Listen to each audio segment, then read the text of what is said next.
Hello, everybody. Hello again. I'm back. That would make anyone happy. Welcome to Honest HR Nitrous. This is the live stream where we talk about job search and we talk about the job market and we talk about careers and that kind of stuff. But not just in the sort of standard way. We talk about it in the sense of the gritty reality of these things. Fake jobs, ghosting, all that kind of stuff. We are here to talk about that. And this is just basically a Q&A session. So if you're seeing my beautiful face, then you should see a chat box somewhere in the vicinity of my face, depending on what device you're watching this on. If you've been a subscriber to my channel for any amount of time, you should be able to get in the chat and ask me questions. Let me know what you're wondering about, what you're struggling with, and I will do my best to help you out. That's what this is all about. So welcome, welcome. And as always, a shout out goes out to my YouTube channel members. You guys are awesome. If I can reach that. Join my channel, yes. Membership does have its privileges. And also my Patreons, my super thanks donors, and to you guys, my viewers. Thank you very much for being here. So yes, the topic for today is job search hacks for today's market. So we're going to be talking about that stuff. And this is episode number 92 of Honest HR Nitrous. We've done 92 of these before. So this is where you can really let it fly. There's 7 people here. Thank you for being here. You guys are awesome. Ask a question. Let me know what's up with you and what you're wondering about, what you're struggling with, if I can help you out. And we'll go from there. Yes. As I always say, and I've said this just recently, actually, just like an hour ago or something, job search is, it's kind of a weird place to be in. It's, people lose a lot of their self-esteem, a lot of their self-confidence, and just simply the amount of rejection that you have to endure. A lot of people are not used to that level of rejection or that amount of rejection. If you come from certain professions like sales and things like that, you may be used to that rejection. You might be able to take it in its stride. You might understand it for what it is. But a lot of people who are not from professions like that, they're now exposed to this, and it can be a real gut punch. It's definitely, something that a lot of people aren't prepared for, and they take it very badly, and they don't really understand it for what it is. Instead, they take it sort of personally, and it starts to define them, at least while they're between jobs. The other thing that I always say is that jobs, when you're between jobs and you're doing job search, that period, it's temporary. It doesn't feel temporary to the people who are there right now, but it is temporary. You are going to find something. You're going to leave all this behind. You're going to forget that you were even in this place. As unbelievable as that might seem to some people right now, but it's absolutely true, So this is the reality of it. So if you're there right now, listen, I feel for you. You're not alone. Get in the chat. Let me know what's up with you, what you're wondering about, what you're struggling with, what I can maybe help you with. And the award to the first person in the chat goes to Travis MMV, who says, is applying for jobs via their official website better than applying via LinkedIn or Indeed? Okay, here's the deal. Yes, in one sense, because certainly when you're applying, like LinkedIn and Indeed are what's known as aggregators. Yes, they do have some job postings that are native to Indeed and LinkedIn, but usually what they're doing is they're crawling the web.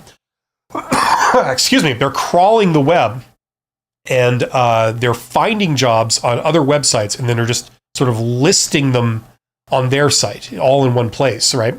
So that's what an aggregator does. So LinkedIn and Indeed, to varying degrees, are aggregators. And it's always better to skip the aggregators and apply to the jobs directly from that company's site. At least from the sense that it cuts down a lot of fraud and, like phishing and, scams and like that kind of stuff, right?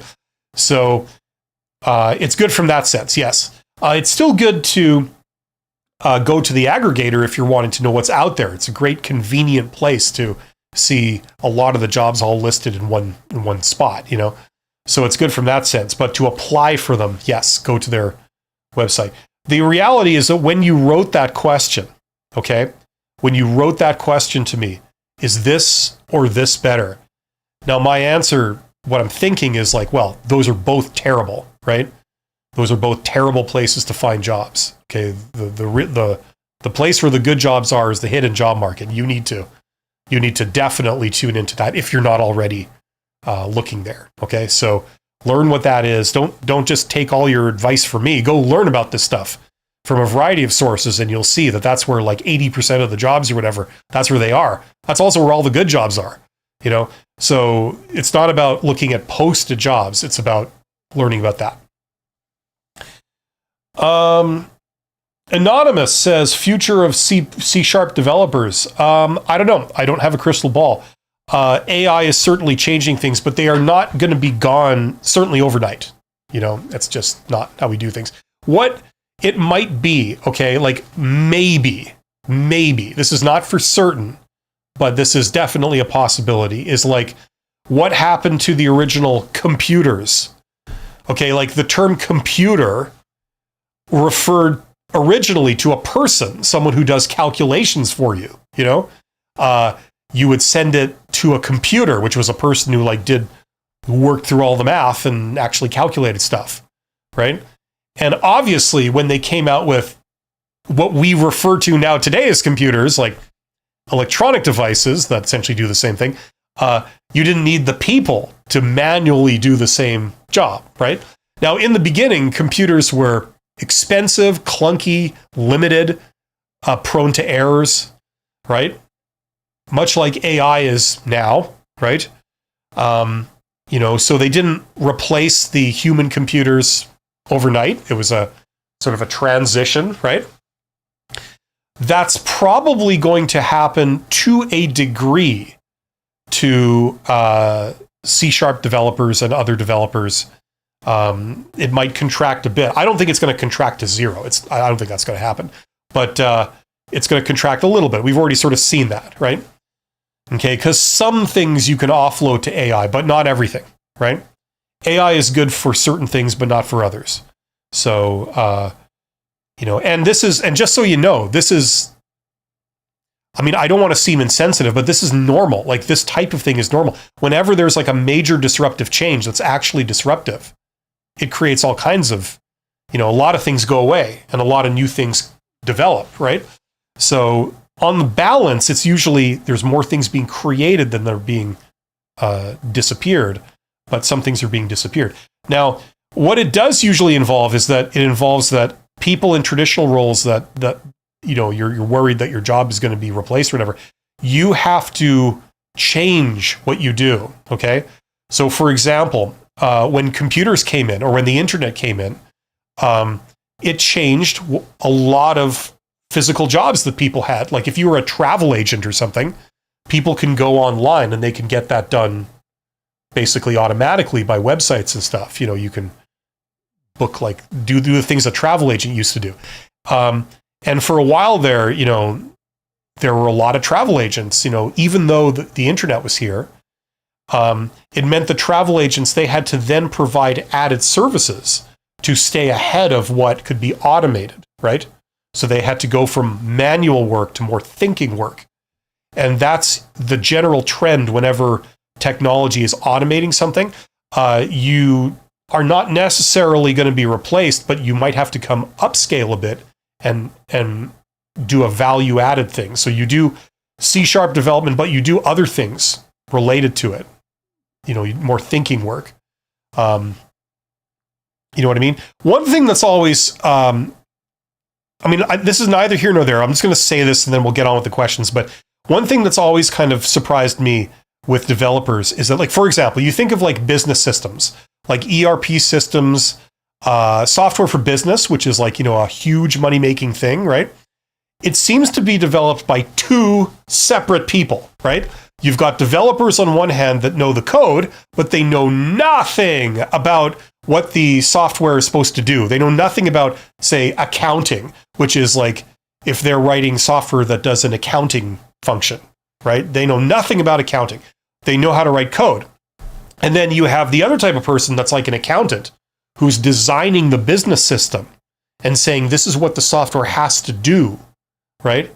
But they know nothing about writing the code. They're not a developer, right? So you got these two disjointed people, right? You know, now you have AI that can sort of automate some things, some coding and things like that. Maybe finally we'll get people that actually understand a bit of both. You know, I mean, I could write code once back in the day, you know, it's like, it's not rocket science. And there's some people that have taken it to an extreme and that's what they do. Great. But like, it doesn't mean that it's so all consuming that you can't learn anything else. You know, so maybe that's the trend that's going to happen. You know, in the meantime, that's probably a good strategy to have. You know, I do C# development, but I also add these other elements. I can also do like analysis of business systems and other things that might logically be useful, you know, and combine into that one role. Ashlyn says, what's the best place to search for jobs? ZipRecruiter, Indeed, LinkedIn, etc. Senior level legal assistant jobs. Well, if you're asking me about places on the internet, those are pretty much the gold standards, like of things on the internet. The best places, of course, are through networking. That's like, that beats all of these websites hands down. You know, like that's how you get the great jobs that, like, you know, if you're a legal assistant, and the higher you go, the more it's going to be through networking and in the hidden job market, and the less it'll be posted, right? Okay. The other thing is that, you know, all posted jobs, you know, there's tremendous competition for them, right? Whereas hidden jobs, you're competing with one or maybe two other people, and that's it. Certainly beats like 800 or whatever it is when you're competing for a job online. But, you know, those are pretty much the places. I mean, where else is there? Like Monster. I mean, I don't know if people even use that anymore. That's pretty much it. You know, so tune into networking because 80% of the jobs are not posted, and that's how you access them. Now, if you're an introvert like me, and you want to do all this online from the comfort of your own home, from the comfort of your own phone, you can. You know, you just got to learn what to do. I have a video coming out tomorrow. Somebody asked me the question, what would I do if I had to look for a job? Like, it's not about educating people. Like what would you, Bill, what would you do? You know, former CEO, what would you do if you had to find a job today? And so I recorded this video. It's like 45 minutes. It's coming out tomorrow. And I take you through it and I talk about some of that stuff. So you might want to check that out. But you know what? You know what I'm going to do just for you guys, what I think might help? Okay. We're talking, our good friend Anonymous here, talking about C# developers. And to me, that sparks the discussion on AI, right? Well, let's get out some AI and let's, I want to encourage people to do this. So let's see if I can just set this up on the spur of the moment here.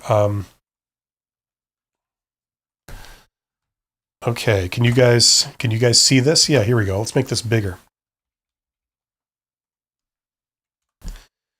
Okay, I'm going to use, okay, hopefully this doesn't mess up my whole system. You guys are here to see it if this doesn't work. But let's try this here. I'm going to use the voice interface. Yeah, let's do that. Because I've got two microphones set up here. Okay. Let's try again. Okay.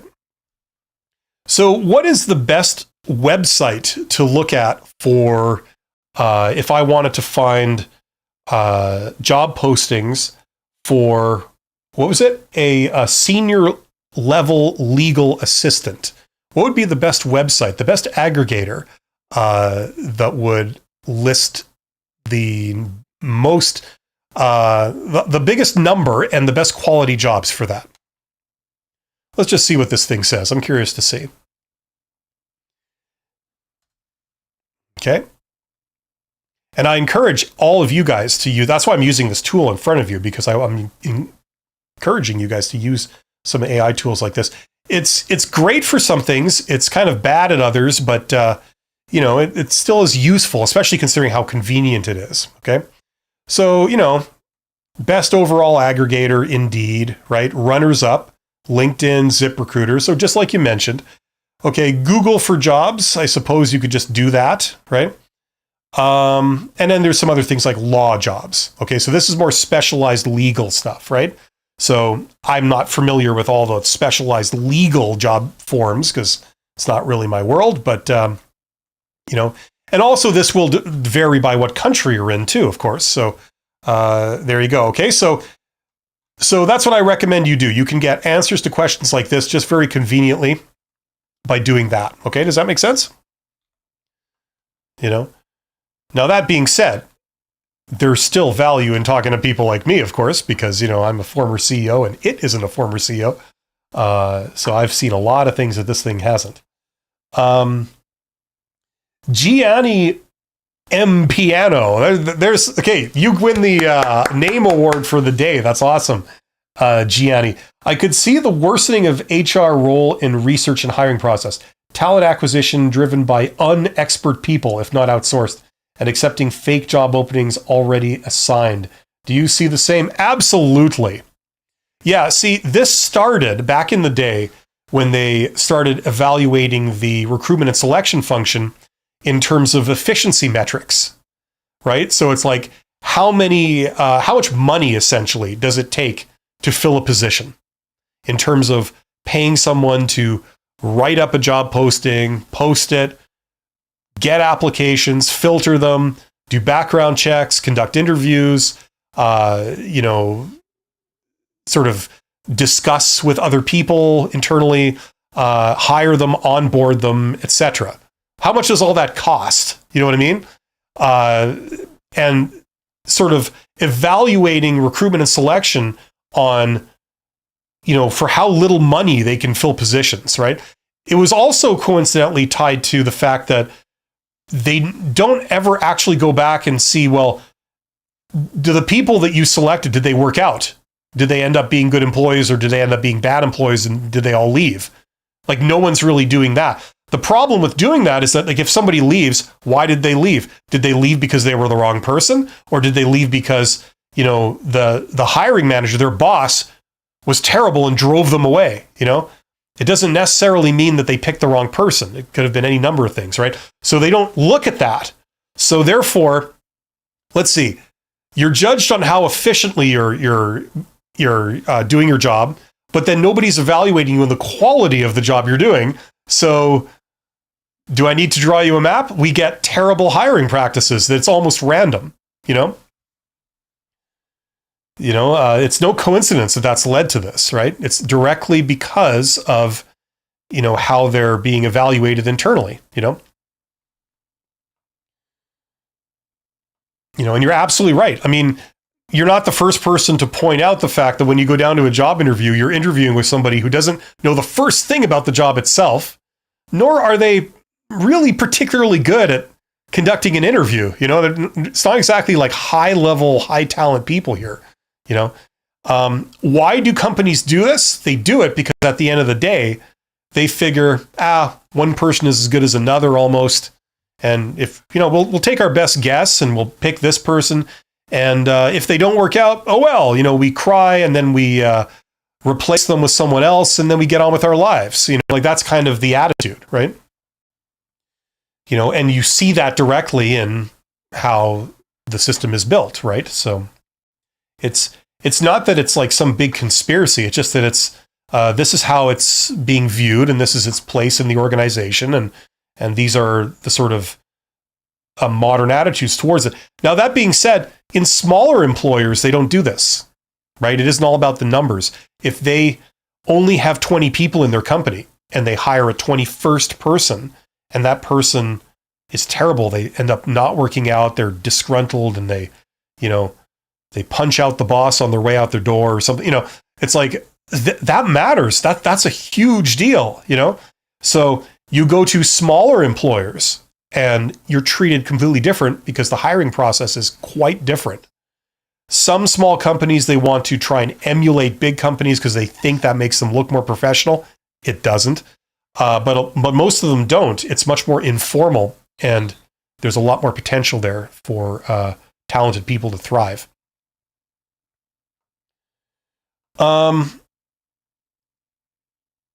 You're welcome, Anonymous. Thanks for saying thanks. I know it's probably not the answer you were looking for, but you're very gracious about it. I wish you all the luck. Listen, it seems like I've talked about this a lot lately. Maybe in the context of AI, because AI is here. It's like I've lived through several of these like major disruptive technological changes. Every time, people think it's the end of the world. They think like, oh my God, this is it. This is, no one's going to have a job, and, it'll be this dystopia. It's like, no, that's what everyone predicts each time. And how does it turn out? Turns out like it's no big deal. Yeah, things change, but, for most people, they're not affected by it. And then we have some better tools or better resources. The internet was like that. Like computers were like that when they started. I still remember a time when people did business and they didn't have a computer on their desk.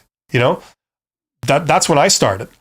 And then everybody had to deal with computers. And once again, they thought it would be the end of the world. It would nobody's going to have a job because a computer can do it.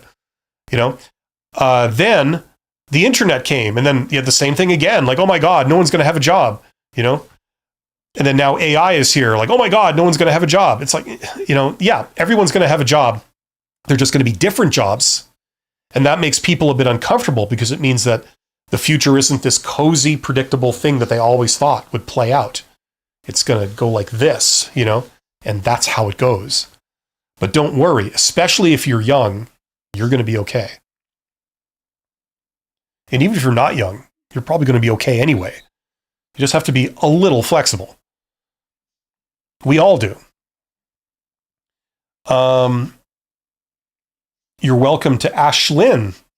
You asked a very intelligent question, Hopefully what I gave you was somewhat useful. Okay, get in the chat. There are 23 people here. I'm simply here to answer your questions. So hopefully people can ask me some questions, or else I have to sign off. What are you wondering about? What are you struggling with? Let me know. And I will do my best to help you out. I'm going to give you a little bit of a preview of something I discussed in the video that's coming out tomorrow on my channel. Okay, let's talk about this one. See if you have heard this one.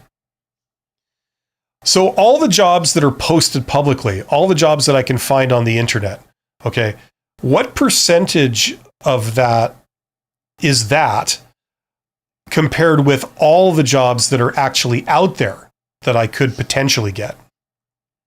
Let's see what it says, because this is something that surprises a lot of people. Okay. So here we go. Estimated breakdown of the job market, posted jobs that are visible online. 20 to 30% of all available jobs. So these are the jobs you see on LinkedIn, company websites, etc. They're public, easy to find, and extremely competitive. Okay. So all the jobs that you see, it's more like 20%. It's not really 30. I don't believe it's 30. It's 20. It's always been 20 or less, and it is 20 or less now. So all of the jobs that you see out there, that's only 20% of what's actually out there. Okay. The hidden job market, it just means it's not hidden. It just means it's not posted publicly. The job's there and you can find out about it. It's just that you find out about it through different means. Okay. 70 to 80% of jobs is more like 80. Okay. These are filled through, let's see what it says. Internal promotions, referrals, recruiters, directive. No, that's not quite. Yes, it's filled through networking. It's filled through direct outreach. It's filled through referrals. Definitely. I mean, these things do not go through recruiters, right? Now, some of them, yeah, okay, a tiny minority might be filled through recruiters.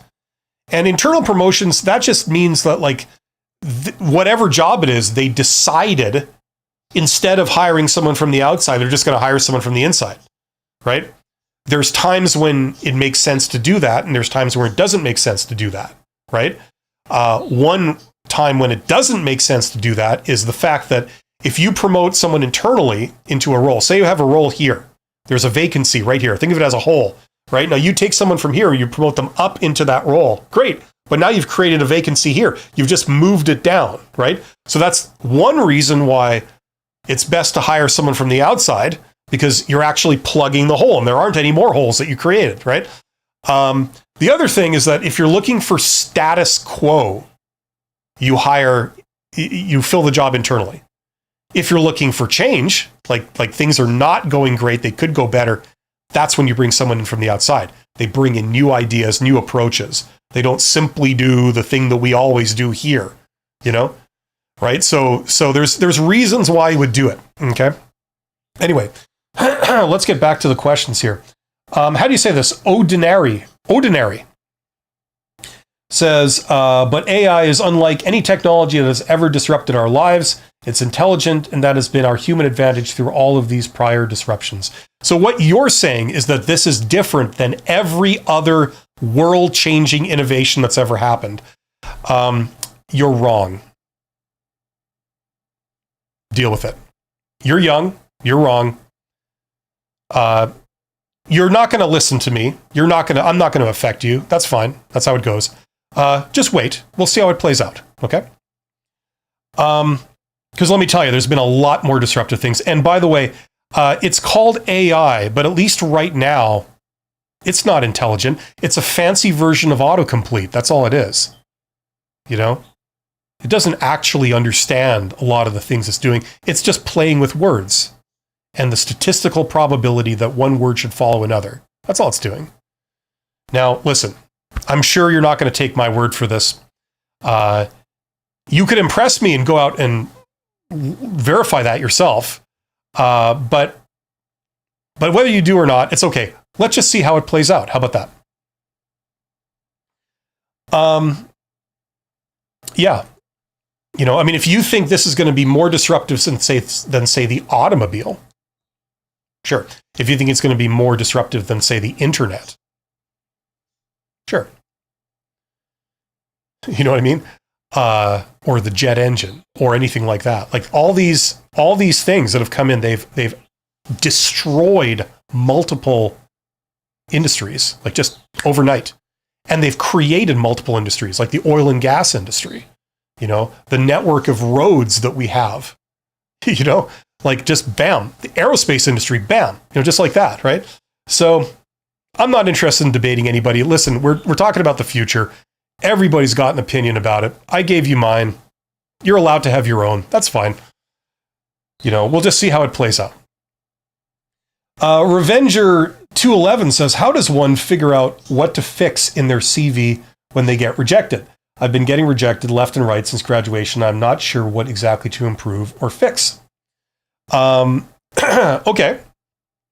Let's talk about it. Revenger. Okay, here's the deal. So if you have a document like a resume or a cover letter, okay, it's impossible to talk about that document and what it should be like before we talk about what's it for. What are you going to use it for? Okay. So if you're using it to apply to posted jobs online, in which case it's most likely going through some kind of applicant tracking software, okay, which means like software that filters applications based on things like keywords and key phrases, right, and other things, right? Okay. What is probably happening is that your resume is not being ranked towards the top, okay? Now, that's a different thing than if you are handing your resume to, a manager that you've just met in person, right? And the resume is almost a formality at that point because you're getting the job because you showed up and because you said intelligent things, right? That's what makes you a real contender for that, right? So it's a different application, different purpose. It's not being read by a machine with AI filters. It's being read by a human, okay? Now, I'm going to assume that you're asking in the context of like, I'm applying for jobs online. They're going to, it's going through like an ATS system that's filtering resumes based on the content and then ranking them and then presenting that to a recruiter. Okay. Now, here's the deal. If that is what you're doing with your resume or cover letter, okay, or you're saying CV. So I don't know where in the world you are. If you're in North America, CV refers to a different document than a resume. It's more of an academic kind of thing where you list your publications on it rather than your work experience. But if you're in the UK or something, CV just means what we call resumes in North America, where you list your experience. Okay, so if you're using that document, what you need to do is you need to customize it. You need to customize it to every job you apply to. Okay? If you don't customize it, it's going to be very hard to get callbacks. It's just that simple. Now, some people, when I say this, they take me to task. They say, that's BS. I know this isn't exactly the oracle here, but like, let's run it by ChatGPT. Okay. So I'm applying to posted jobs online, which most likely, I believe, go through applicant tracking systems where they filter resumes before it even gets to a human. Let me know if that's true. But I'm applying to posted jobs online. What should I do with my resume? I'm not getting callbacks. Is there something I should do with my resume or CV to address the fact that I'm always getting rejected? Let's see what it says. And I'm curious to see if it echoes what I just said. I think it will. Let's find out. Okay. The truth bomb. Here you go. When you apply online, your resume almost always goes through applicant tracking systems before a human sees it, if a human sees it at all. So you need to know that. That's like the beginning of this discussion. Okay. So if you're not getting callbacks, it's getting filtered out. Let's fix that. Okay. Here's what you need to do right now. Mirror the job description. No fancy formatting. Just use job titles. Okay, human proof your resume. Now this, like, it's saying human proof because the first part you do it with AI usually. Once you pass the bot, a recruiter spends 6 to 8 seconds glancing at your resume. Okay, so yes. So you need to grab their attention, and you can do that by placing the prominent things, the things you want them to see, right up front, very prominently, okay? What I used to do like a million years ago when I was looking for jobs is I'd highlight elements on my resume. And for what it's worth, I did one job interview in my life where I was interviewed by a billionaire, just him and me, one-on-one. And the first thing he said was, "Oh, I like how you have all this stuff on your resume with the highlighting." And I put logos of companies I worked for and stuff like that. So for what that's worth, I got some reinforcement on doing that. Okay. So, there's a whole bunch of things. I encourage you to do this yourself. Ask these questions yourself. Okay. Because ChatGPT actually is the tool. There's other tools too, but it is like the type of tool that you need to use to do this. Okay. It can customize your resume like in a couple seconds. Okay. So that's what you do. You enter in your master resume of all the stuff you have. And then you enter in the job description. You say, this is the job I'm applying for. And then you tell it, okay, now write me a custom version of my resume that that's optimized and it aligns most closely with this job. So what it will do is it'll remove things from your resume that have nothing to do with that job, like nothing at all. Then it'll take the stuff that you do have that's pertinent to that job and it'll amplify it. Then it will make sure that it's using the same lingo that the employer is using in their job posting. Because if they call it a frontline supervisor, but you call it, a low-level manager or something, but you're referring to the same thing, their keyword tracking thing won't see that you have that experience because you're calling it by a different name, right? So you've got to have your terms match their terms. You got to use the same lingo, right? And the general rule is that if they said they're looking for this, and this, these are the requirements, and your resume starts off basically by saying, well, I've got this, this, this, and this, which you do, that's like a red flag that, okay, or a green flag that like you seem like a real good fit. You know what I'm saying? So it's things like this, right, that will get your resume past these filters. It'll rank you high and say, this person is a very close match. It's not that you're saying you have things that you don't. It's just that you're rephrasing what you have to match what the lingo they're using. You're placing that right up front where they can see it and it's obvious. You're talking all about it. You're downplaying things that you have that they're not asking for, right? So you seem like a really good fit for what they are looking for, right? And things like this. So hopefully that makes sense. Okay, Revenger says, yeah, I'm not from North America, forgot to mention. No, I can tell, because I know in the UK they use the term CV very prominently. How to customize it when I graduated very recently. Okay, here's the deal. A lot of new graduates that have not had a career job yet, they are concerned that they don't have any experience in that industry. They're applying for a job in the industry, and they're concerned that, oh no, I've never worked in that industry before. I'm just coming out of school, right?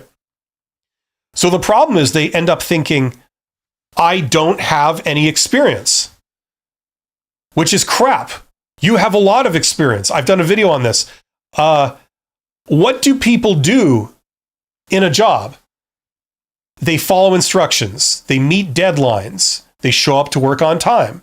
They follow rules. They ask for help when it's needed. They get trained on technical things when necessary, and they can be trained on technical things, and they can retain it, and they can apply it, right? They can work in groups. They can collaborate with other people. They can communicate with their instructors and their peers in a professional and effective way, et cetera, et cetera. Okay, this is what they do on the job. But what did you do in school? You did all of those things, right? You're highly trainable. You showed up on time. You can follow rules, right? You asked for help, additional help when needed. You maybe went to see the instructor, right, and got some additional help when you were, maybe if your grades were falling behind or something. You can work in groups. You can collaborate with other people. You've maybe done projects with them. You can interoperate. You can communicate professionally with the instructor, with administrators, with other students. Every single thing on the list you've done just by being in school. It's a different context, but you've done all of those things. You have demonstrated all of those things. Those are some of the things you can put on your resume to say, like, look, I've done this, I've done this, I've done this, this, all the things you're looking for. And if they say, well, back that up, when was, tell me about a time that, you had to seek additional help and go outside the lines, to kind of compensate for some deficiency and still manage to win. You could say, well, I did a project in this class, in this program. I worked with 4 other students. We were falling behind. I went to talk to the instructor. I explained this is what we're doing. I asked for additional help. They gave it. I then coordinated with the other people in the group. I took charge of the situation and sort of said, we have to do this extra work. I divvied it out to everyone. I checked up on people, coordinated it, right? I went back to the instructor for additional clarification. I came back to the group, disseminated it to the group, coordinated it, put it all together, presented it, and we passed with flying colors and kicked ass. It's like, that's what I can do for you. So all your experiences in school are totally pertinent to, in a job interview or, on the job. Those are the qualities they're looking for in great employees. So if you've done that stuff, think through examples of what you've done, come armed to job interviews, like with all these stories in your head. And this is the stuff you single out on your resume when you're applying for those jobs. If you don't have a lot of hard industry experience, you can list these things and say, I've done this. And if it matches what they're looking for, which it probably will, that's how you win at that game.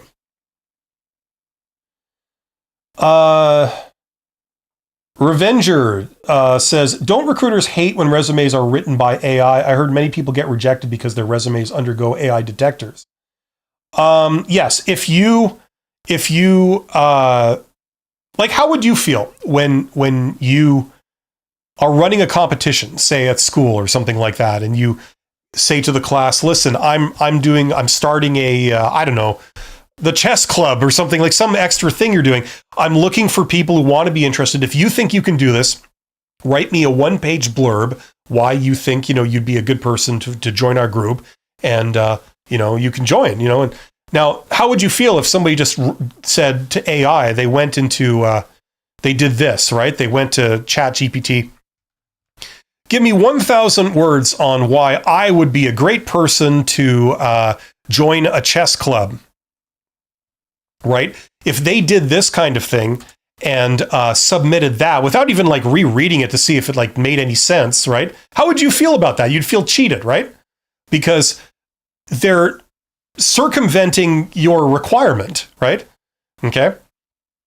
Right now, like, look at this. I mean, it's written me something that like, this doesn't represent me, this is just like some random thing, that's something nice sounding that someone would say, right? So if I submitted this, right? Yeah, I love the human side of chess. That's me all over, right? If I submitted this instead of like actually doing something where it reflects who I am, how would you feel about that? You get upset, right? So it's an understandable reaction, right? They also feel this way about candidates who use spell check, right? In a way, isn't it dishonest when you use spell check or grammar check in a Word document or some other like a resume or something? You don't actually know how to spell that word. Probably you just had this thing clean up your text, right? Isn't that dishonest? Hey, everybody's got their opinion, right? But I think most people would agree that it's not really dishonest. The dishonesty is kind of too harsh of a word. I used it because I want to present myself professionally. And I know how to spell, but nobody's perfect. I accidentally blundered a couple of things, but I don't think it's dishonest to use a spell checker. I don't know why that's in quotes. So AI is just a fancy version of a spell checker. That's all it is, So like if it reflects your ideas and it's legitimate, then sure, nothing wrong with using AI necessarily. It's just that if you're using it instead of reflecting your own ideas, that can be a gray area. That's the only time I think that argument has any merit. Okay. The reason they don't like it is because it makes them have to work harder at their job. That's the reason why most people who don't like AI, that's what's behind that statement. Because it negates an advantage they used to have. So there you go. Now listen, everybody has their own opinion. Everybody can have their own opinion. It's great. It's a wonderful tapestry of a world that we have with all kinds of different takes on things. All I'm saying is that, if someone doesn't like it, does that mean you should necessarily not use it if it's good for you? I'll leave you to judge that one. Jay, is that how you say that? Jay says, hey, can you help me salary expectation questions where I don't want to sound needy, yet I can ask for something decent that lets me sustain the role for longer? Thanks. Okay, I did an entire live stream basically about that, like not an hour and a half ago. So you could always watch that. But here's what I'll say. Jay, here's the deal. Don't discuss salary with them in job interviews at all until you get to the point where they offer you the job. They give you an offer. That's the time where you discuss salary seriously. Okay. They're going to bring up salary before you get to that point. They're going to say, what are your salary expectations? Or they're going to say, what's your current salary? Or they're going to ask questions like that. You want to avoid all of that. They say, what's your current salary? You say, well, sorry, that's a confidential kind of thing. that there's privacy issues when I disclose that. So I have a personal policy of not disclosing it. I'm sorry. I'm sure you understand. They ask you again, well, yeah, we understand that, but we need to know. You say, well, like I said, I don't disclose that because there are confidentiality issues, privacy issues. So unfortunately, that's not something I give out, right? When they say, what are your salary expectations? You say, well, it's too soon to say, right? They ask you again and you say like, well, listen, okay, this position is an official position, right? It was posted publicly through the company. So therefore it's been approved. So therefore its salary range has been approved. Can I ask what it is? And then whatever they say, you say, works for me, right? Sometimes that doesn't work either. And they say, well, yeah, it's an official position, but we don't know. We don't know what the salary range is for this. I'm filling this position, but I have no idea what it pays, right? You ever heard that one before? And they push you harder and they say, no, you need to give a number. So what you do is you give a wide range, very low to very high. Low number, high number, they're both reasonable, but just, right? And you say somewhere in there, that would be fine for me, right? They can't eliminate you because you ask for too much money, and yet it leaves you open to demand more later on. That's how you handle that question, okay? But you don't really get into it until they offer you. You don't bring up like, I need this or whatever. That's all you say about it until you get to the point where they give you an offer. And then when they give you an offer, that's when you have some power to be able to say, well, this is great, that's great, that's great, that's great. But you need to change this number to this, send it back to me, and I will sign it and start whenever you need. Okay, that's the very short version. Hopefully that makes sense. Ashlyn says, what about cover letters? Sometimes it's not even an option. Do these even get read anymore? Yes and no. Cover letter, its entire purpose no longer exists. It used to be like when people, it dates from when people applied to jobs by mailing in an envelope with your resume in it, to apply for a job. And you had to have a letter to say like, what's this even for, right? So you say, hello, this is who I am and I'm applying for this job and this is the position I'm applying to. And so please find my resume attached. And this is kind of the highlights. And if you need more information, please let me know. And this is my contact information. Have a great day. Like that was the purpose of a cover letter. Now in the internet age, you don't really need to explain any of that, right? The closest thing that we have would be like the body of an email. If you're applying over email, you attach your resume, but then you have the email itself where you say like, this is the position I'm applying for. Please find my resume attached. That's the only real actual need for a cover letter.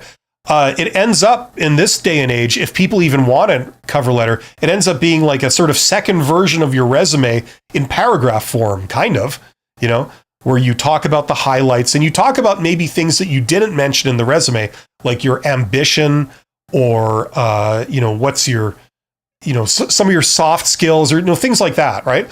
So the problem is because it has no function, everyone interprets it as a different thing, So there is no one standard way of doing a cover letter. It's kind of a bit of a free-for-all. It depends what people look for. And I mean, what I encourage people to do is to focus less on this kind of crap and focus more on the hidden job market where we established. I even got ChatGPT out to echo it. If people don't believe me, that's where like over 80% of all the jobs actually are. All the posted jobs you're seeing, that's like 20% of all the jobs that are actually available to you. The problem is that everybody's focusing on those. Comparatively few people are focusing on the hidden jobs. That's why there's substantially less competition for them. And that's where all the good jobs are. So instead of worrying about this crap, I would encourage people to learn about the hidden job market and how you put yourself up for those jobs and get those jobs, because it's far more promising than this kind of stuff.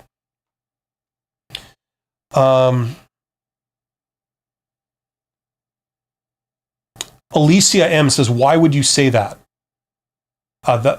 Who are you talking to, Alicia? Are you talking to Ashlyn or to me? That's what is expected of any candidate. Yeah, I don't know what you're referring to. If you could elaborate, I'd be happy to respond. Revenger says, very insightful. Thank you for your time. You're absolutely welcome, Revenger. That's why I'm here. You know, there's a lot of young people out there that are being fed a ton of misinformation from various sources. Not like in my day. I mean, it was never 100% forthright, but it wasn't like what we have today. There's a lot of people are not being prepared for the job market at all, like in schools and stuff. It's ridiculous. And then on top of that, they're being lied to by various interested parties. And that's what kind of, at least it gets my back up a bit, you know, it's just kind of really annoying. But I encourage you, like, don't take my word for anything. Don't take anybody's word for anything. Go out, do your own research. Get your information from a variety of sources, corroborated across a variety of sources. And the thing that is an absolute kind of thing that no one can argue with is experience. If you've done something, no one can tell you it's impossible to do if you've done it, you know? So go out and try things. See for yourself.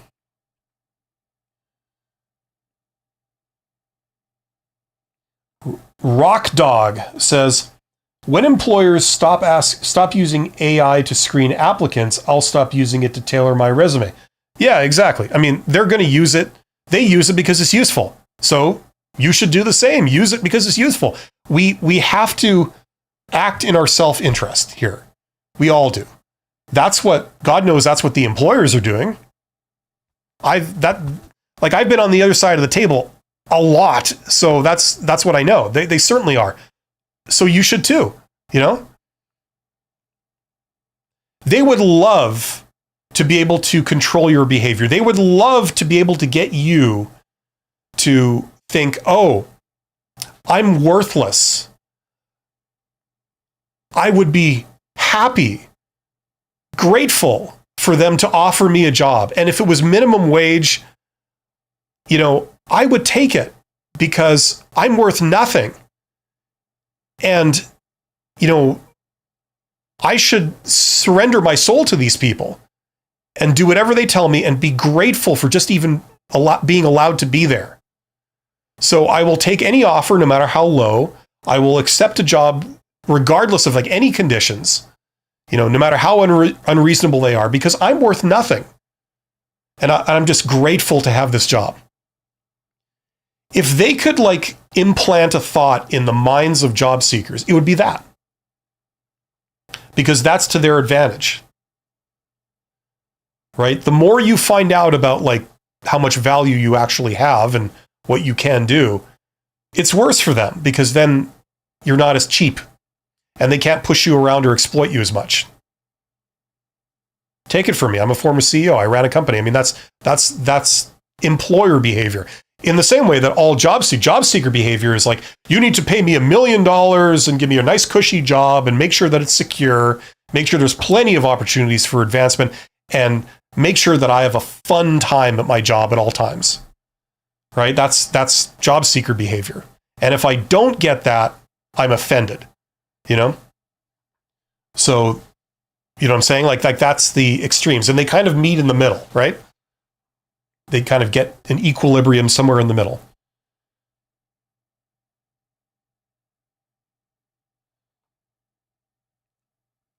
Jay says, thank you so much. Your videos helped me with the offer 2.5 years back, and here I am again preparing for a switch. Well, I'm glad that it helped you. I'm sorry you're back today.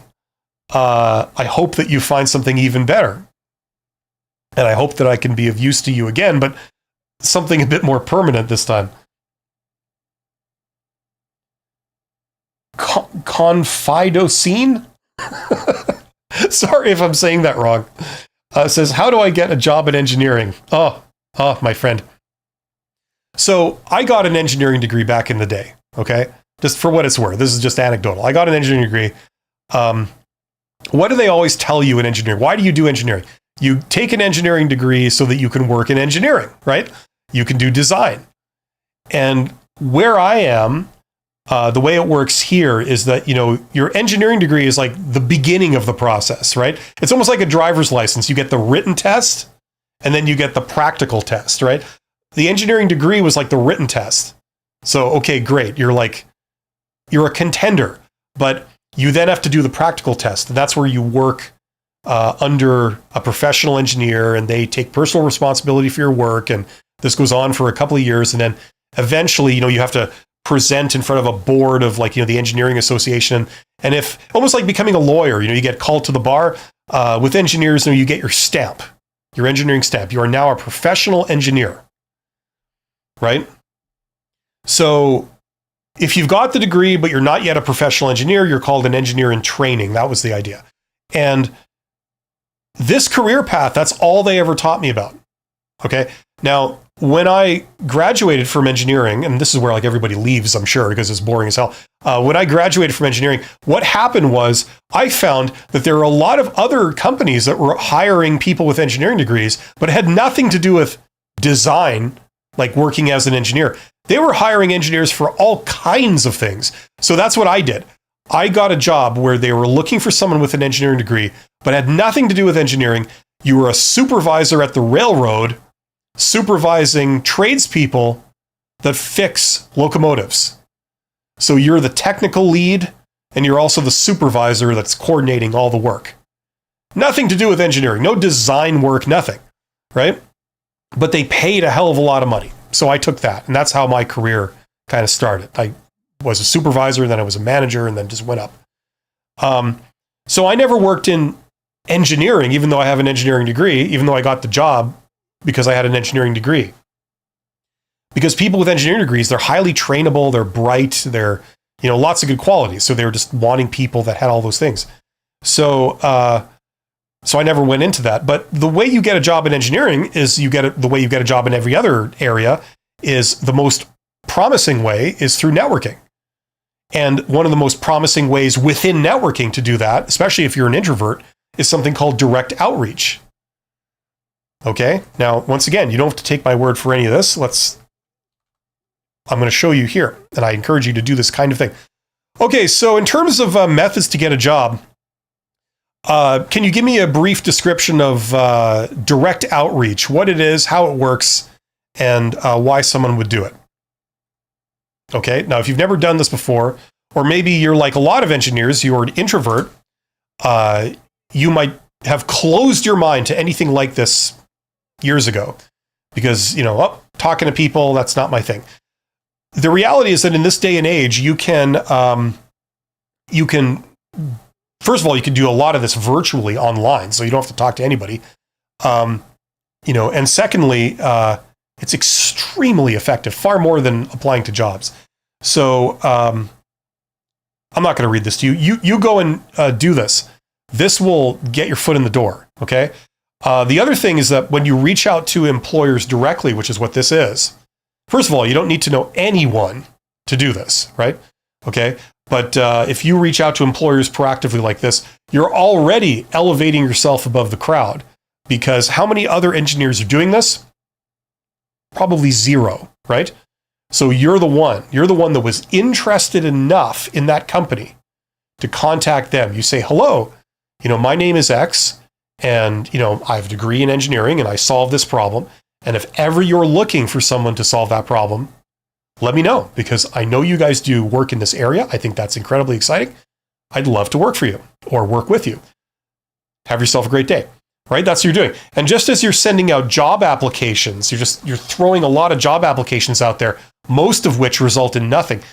You're sending out that kind of template message to hiring managers all around you in companies that hire people like you. You're just peppering them with this. Now, most people are going to not respond. Some people are going to say no, but some people are going to say yes.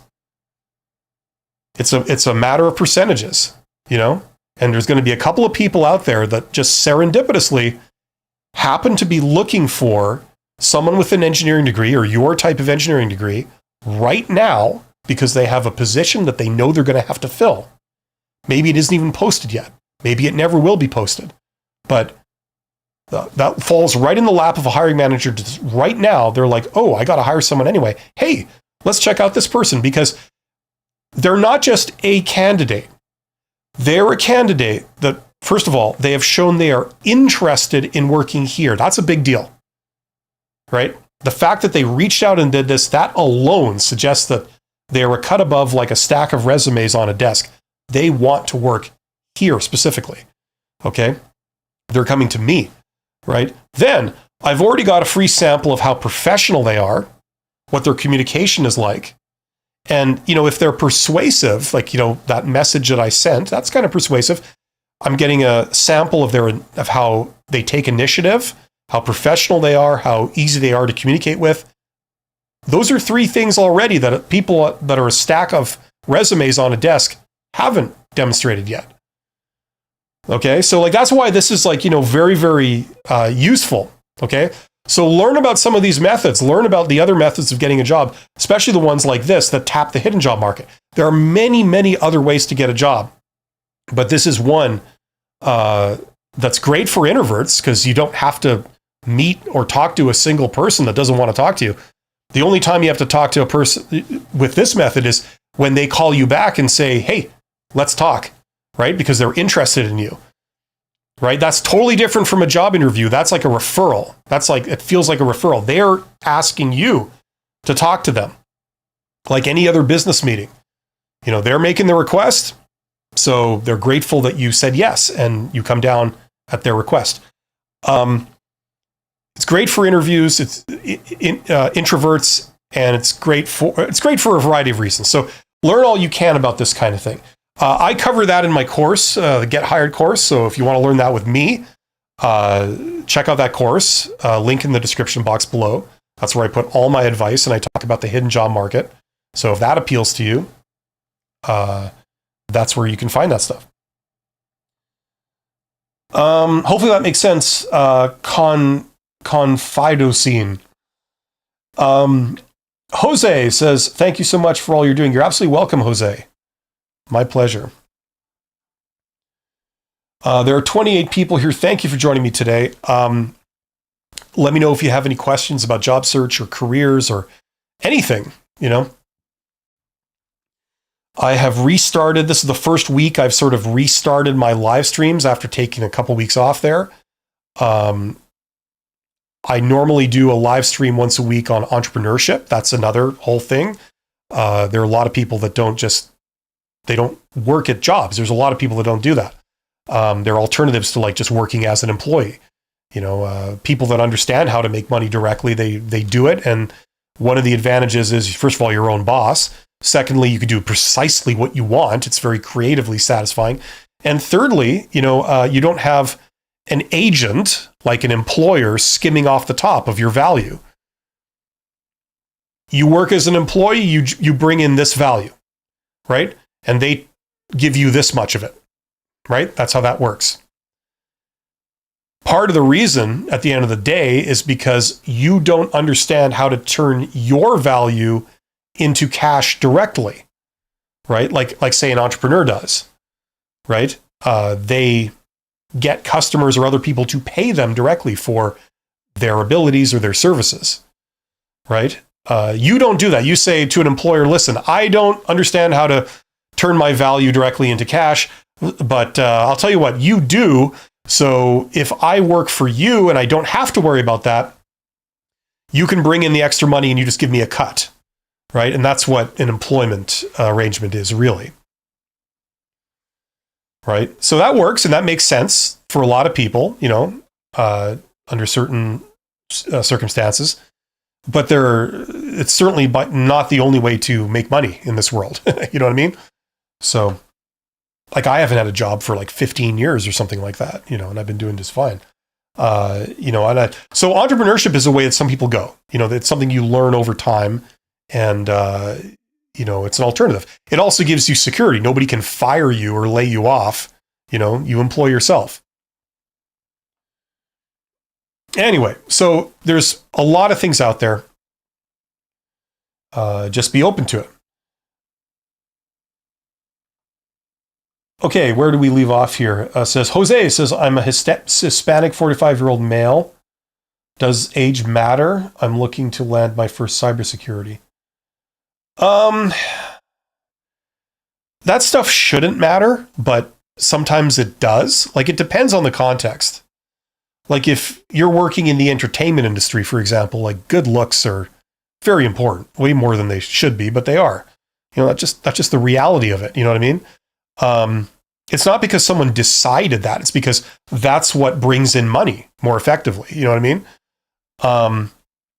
You know what I'm saying? So this stuff shouldn't matter, but as most of us know, in this world, it does matter. If you look really fantastic, whatever age you are, whatever gender you are, if you look really fantastic, that has some advantages, right? Same with the age thing. There are pros and cons either way. You get ageism at both extremes. You get ageism against older people.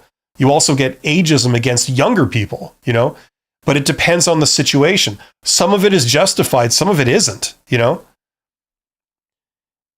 humans are imperfect, put it that way, and so that's one area where it matters. But the thing is, whatever age you are, you can make it work for you. Like, for example, if you're worried about ageism in getting a job or something, who's not going to be, who's not going to have a problem with a Hispanic 45-year-old male? Another Hispanic 45-year-old male. So if there's a hiring manager who's a Hispanic 45-year-old male, that's who you want to interview with, right? You know what I mean? Go to the companies where it's more likely that the hiring manager is going to be a Hispanic 45-year-old male, as much as you possibly can.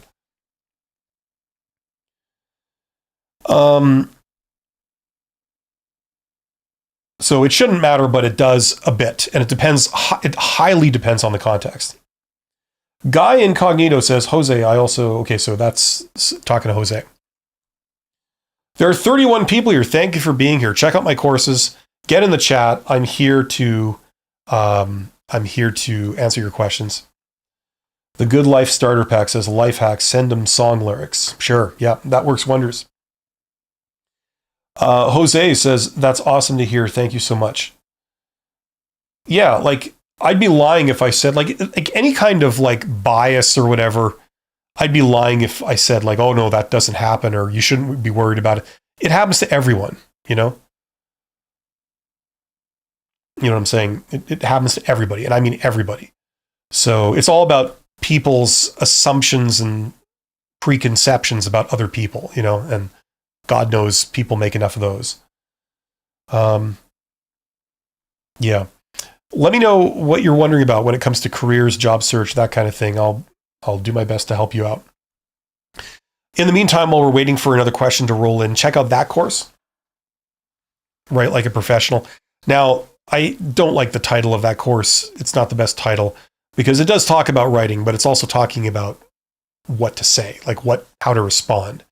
That's a course on communication. Everything that I learned about communication skills and soft skills, mainly communication skills, on my journey going from a supervisor to a CEO, I put into that course. As you climb the ladder, you have to tack on many different things. Financial skills, people management skills, there's a bunch of things. Communication skills is one of them. So I took all the communication skills, all the things I'd learned, put them into that course. So if you're interested in learning that stuff, check out that course, link in the description. And obviously I have this. If you're between jobs right now and you don't understand how job search works, or, what should you do in your situation, that can really help you. That's helped a lot of people. I took all my advice and put it all in one place. And I talked about not just posted jobs, but I talked about hidden jobs, like the jobs that are not posted. 80% of jobs are not posted. That's where I encourage people to look, because that's where all the good jobs are.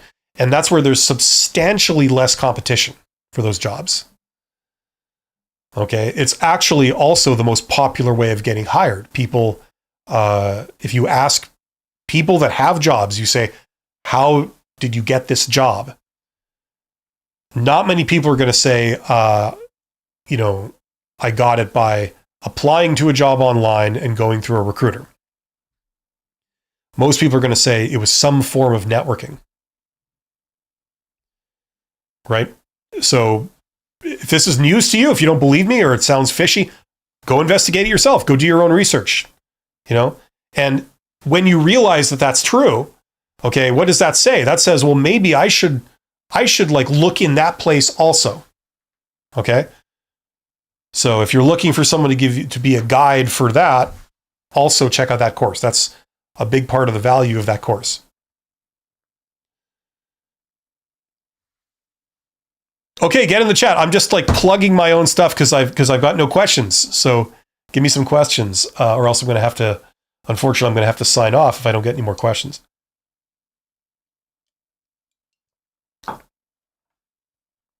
Special thanks to Jose, to Guy Incognito, the Good Life Starter Pack, Confidocene, which I'm sure I'm pronouncing their name perfectly, Jay, Rock Dog, Revenger 211, Alicia M, everybody who participated. Thank you so much. We're getting some very intelligent questions. Jose says, after 15 years at a casino where I started with no experience and left as a surveillance supervisor for a property manager job, where I got fired due to disgruntled maintenance employee. Okay. That's a long sentence. So unfortunately, you got fired. A disgruntled maintenance employee fired you, and you were a surveillance supervisor. Well, that's unfortunate. Listen, Jose, these things happen. You know what I mean? There's nothing I can say that will like be the solution to any possible problem you could ever encounter with like other people. But what helps is understanding how to communicate with people properly. So learn all you can about that stuff. You know, wouldn't it be great if, at least a lot of people feel like, wouldn't it be great if I knew how to handle things better, so that maybe the solution wasn't always that I leave, either, voluntarily or involuntarily. It would be nice if there was another solution than me just leaving, especially if it's a good gig I got, That's what I found. I found the worst aspect of any job is the people, I didn't have so much a problem with jobs I've had in the past, but it was just the people, that you encounter. That's what makes or breaks it. You could do a terrible job. You could be like the person that slaughters the chickens in the chicken rendering plant or something, terrible job. They have like 100% turnover a year kind of thing. But you could not mind it that much if you had fabulous coworkers and an amazing boss. You know what I mean? That's kind of the general rule. Guido is here. Guido says, before we get to Guido, Jose says, not for job performance. How do I overcome on job application or interviews? Well, the thing is, first of all, you don't want to write all about how it came to an end. Depending on how long ago this was, how recent this was, you may not even have to disclose that it did come to an end. You could just say, I worked as this from this to present, That's what a lot of people do, actually. Even though the job is over, it ended like 3 weeks ago or something. They just say, well, like I didn't update the resume. I didn't put an end date in, there's a lot of things that push people in that direction. For one, recruiters in general tend to regard candidates more unfavorably if they're between jobs. They'd rather hire someone who's currently employed now. If you're not currently employed, the thing is they think like, well, maybe there's a reason for that. There's something wrong with you. We don't know. So it just makes you a higher risk employee, a higher risk candidate. So what that leads people to do is to like not disclose that they left their most recent job unless like there's absolutely no choice, Okay. But listen, the last thing you want to do, there's a common job interview question where they ask, why did you leave your last job? Right? That's a very it's one of the 10 sort of standard common job interview questions. And if you were fired from your most recent job, what I'd recommend is you don't say you were fired. You simply say, why did you leave? I was ready to do more. Now, if you can just leave it at that and they move on, that's perfect. If they need you to talk about it, you could say like, well, I did that and the job was fine, it was okay. But the thing was, it didn't include this and it didn't include that and it didn't include this and I wasn't doing this type of thing, right? And oh, what a coincidence. This job here that I'm applying for, that has all those things, So I was ready for a change and, I'd like to move into something more like this, So I'm doing this off the top of my head, so you would phrase it a little bit better, but that's the general idea, okay? Don't talk all about how you were fired and what went wrong and how you have problems with the people there. The more of that you say, the more you're digging your grave, right? You want to not go anywhere near that topic. You want to keep it optimistic, keep it forward thinking, and say, the job wasn't bad, but I'm just ready to do more. I'm looking to learn about different areas of security. I feel like I know that aspect of it. That's great. But there's so much more in security that I'm interested to learn and to have hands-on experience, and that's why I'm here looking for, interviewing for this job, because this is a tremendous opportunity for me to move into that area. I think it's fantastic, or whatever, something like that. That's how you frame that kind of thing. Okay, Guido says, what salary increase, percentage-wise, would you negotiate for if your employer himself said, my current salary is too low for my expertise, and how would you approach the negotiation? Well, the first part is unanswerable because it depends on so many things, including the context, like what job are you in, what industry, what level, what are the economic conditions, you know what I mean? Like without knowing any of that, I can't say like, 7.5%, you know what I mean? And how would you approach the negotiation? Well, once again, are you initiating this or is your boss initiating this? Did your boss say that, your current salary is too low from your expertise? And if that didn't come from your boss, if that came from you, how do you know this? See, the reality is that there is a market price for a lot of things, but the market price is not this thing that like everybody talks about market price for jobs. In most situations, it's irrelevant. Because the thing is, the market price, all it is, it's the average of what people in that position are being paid in your location. That's all it is. Now, some companies, they pay the market price for whatever job. They have an HR policy of doing this, right? Other companies, they intentionally pay below the market price. That's called being below market, right? Where they accept that they're not going to end up with the best employees, but the cost savings on their labor cost justify it. So they're okay with higher turnover and they're okay with not having geniuses that end up staying working for them, but they don't care because they're saving a lot of money. Other companies do the opposite. They pay above market. So the market price might be, I don't know, if you're working for a wage, it could be $25 an hour. They pay $35 an hour, right? Now, one reason they do that could be because they want the best of the best, right? And that's their competitive advantage. Another reason could be is because they treat their employees like crap.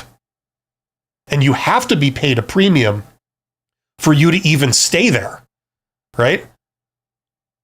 A lot of employees conclude after 6 months, hey, I'm about to go jump off a bridge. This is not worth it. I'm going to quit and I'm going to go. I'd be happier working for lower money. If you just treat me like a human being, because I'm my mental health is shot, So there's all kinds of things going on. There's all kinds of situations. So you would need to know what situation it is to answer these questions. Does that make sense? I'm sorry, this is like the longest non-answer I think I've ever given, but that's the reality, Guido. So if you can come back with some specifics, that might help. Guy Incognito says, why do interviewers ask questions that seem to serve only to intimidate and aren't relevant? Because they're dumb and they're bad at what they do. And they think that that's how you assess somebody. Now, the only time you could really justify that sort of would be saying that, like, listen, this job that you're applying for, it's a tough job. It's a rough job. You're going to have to deal with angry, irate customers or, whatever, people getting all up in your face and, intimidating you and stuff. And I need to know that you can handle that. So if I give you a sample of that in the job interview and you're like reduced to tears or something, or you tell me to F off and never come back, like, okay, it probably wouldn't have worked out anyway. It doesn't seem like you're the type of person that would have been able to handle that kind of job. So that's the only time in my view where you could possibly sort of justify that. But still, it's unprofessional, it's stupid, and it's ineffective, generally speaking. Alpi Pal, right on, says, can you clarify whether the hiring manager or recruiter does an interview? Both.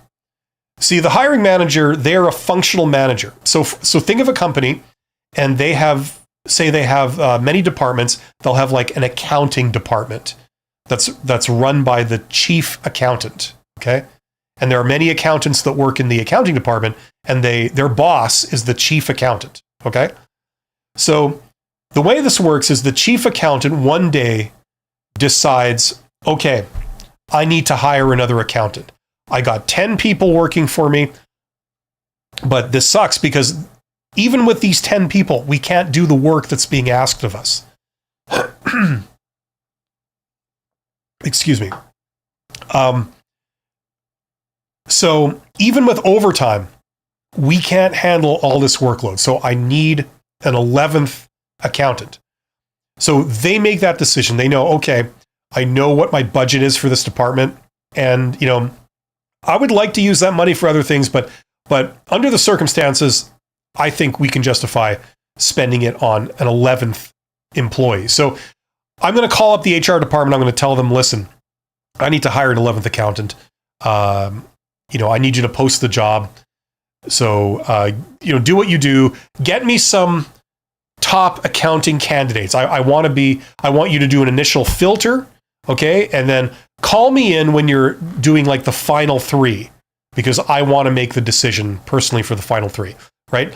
So the chief accountant is the person driving this new job. Okay. Where you hire an accountant. So they become the hiring manager, right?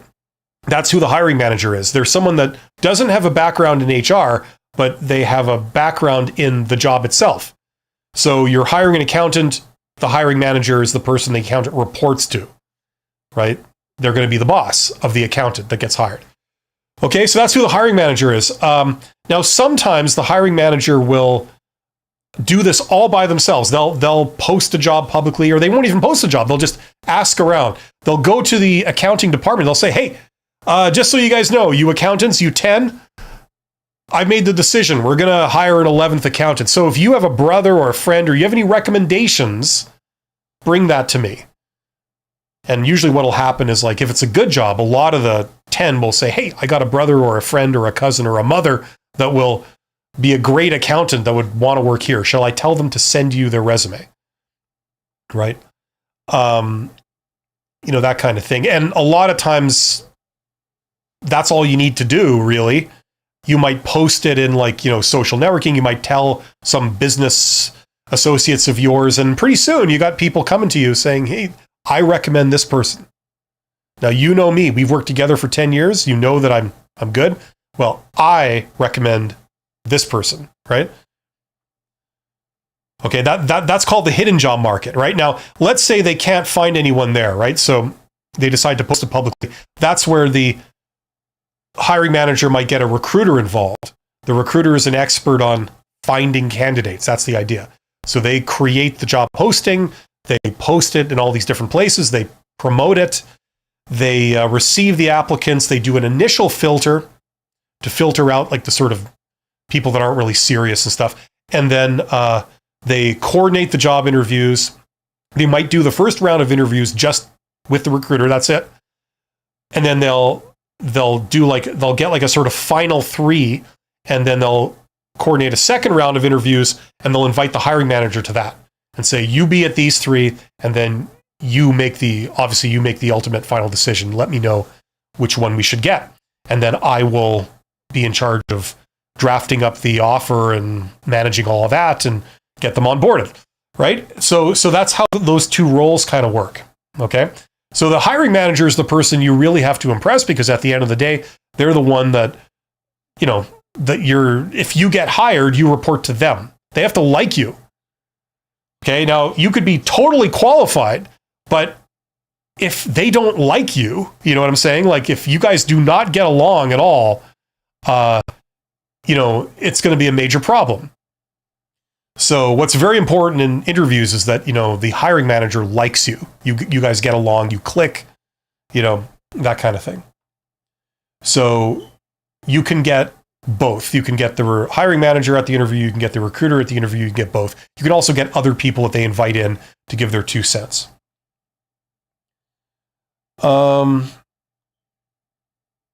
Okay, where did we leave off here? That was for Alpipal. Hopefully that was an answer that helped you out somewhat. Jose says, some jobs ask for the last jobs and why you left. Yeah, they do that to get around this kind of thing. What's the solution if that's a show-stopping issue for you? Hidden job market. It's unstructured. That's why it works.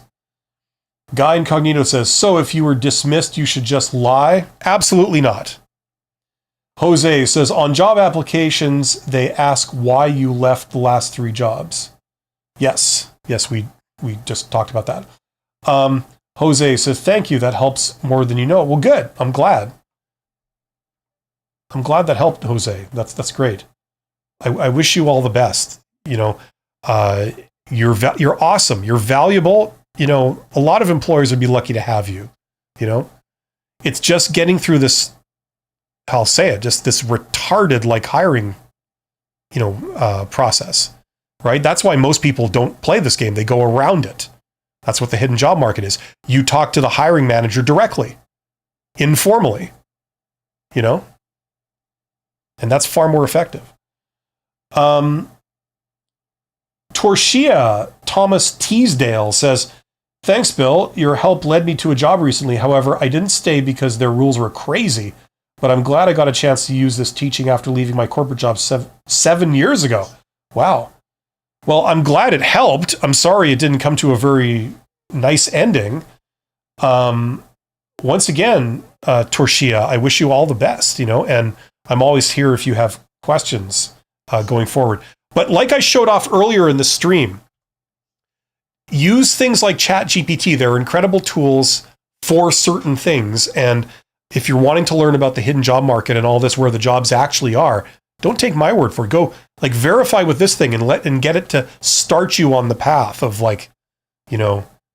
learning about this, because that's how you can overcome a lot of these show-stopping issues, like having a work gap. For some people, that's a major issue. Other people, they were fired from their last job. That's a major issue. Other people, there's some other issue. Maybe they're a generalist. They've had multiple jobs before, but they're all in different areas. So they never win the game when, recruiters ask you, how many years experience do you have? They're always never the person with the most experience in this area, So that might be a show-stopping issue. Whatever the issue is, you don't fit into a nice little pigeonhole, that recruiters look for, but you're still highly employable, highly valuable. The way you get around that is you go in the hidden job market, where it's unstructured. You're not following a process step by step like you're back in school. The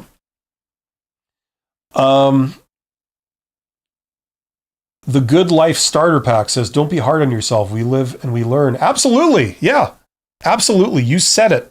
The Good Life Starter Pack. Amen to that. Guido says, no, it actually came from my boss, which is rather uncommon, I guess. I'm in the IT sector in pharmaceutical. I never had an employer be the one to start this conversation. We have a good relationship. Okay, well, Guido, if that came from your employer, the obvious knee-jerk first thing to do is to go online and, go to websites that sort of supposedly give salary ranges for different positions in different locations, like payscale.com, There's a whole bunch of them. Salary.com.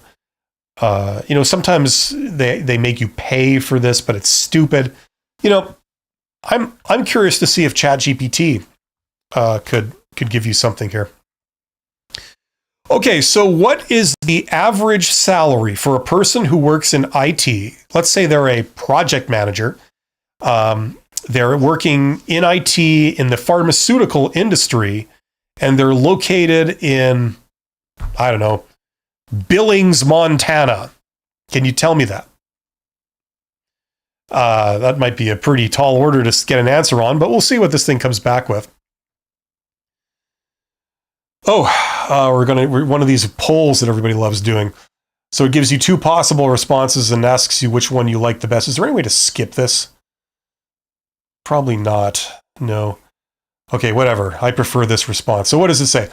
Okay, so IT project manager in the pharmaceutical industry in Billings, Montana. Here's your average range. That's US dollars, I'm imagining. And it gives you a whole bunch of crap as how it came to that reasoning.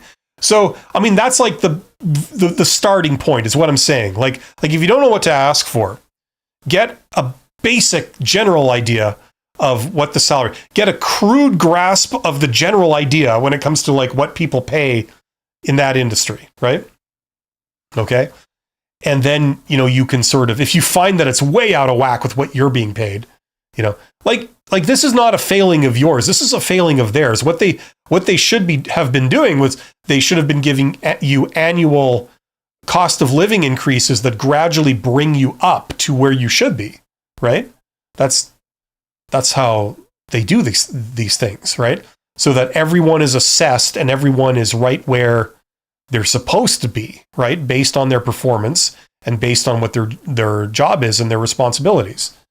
This is what people do in the HR department. This is like another major area of the HR department. They look at things like succession planning and failover, and then they look at, compensation, right? So it's kind of weird that your boss would bring this up to you like it's your problem or your deficiency somehow. The Good Life Starter Pack says, I left ATL, whatever that is. I'm not sure what that is.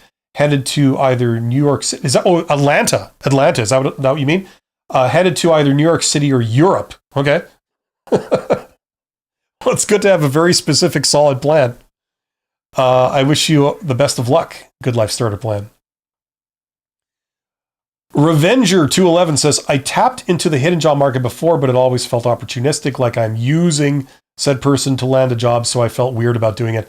What is and isn't appropriate when networking? Oh, God. It's like saying what is or isn't appropriate when doing a job search. It's like, I can't answer that. That's like huge. Well, keep your pants on, I would say. That's probably appropriate. No physical violence. No kind of rings that kind of buzz when you shake someone's hands, and no squirting bow ties. I think we can all agree on that. Now, beyond that, listen,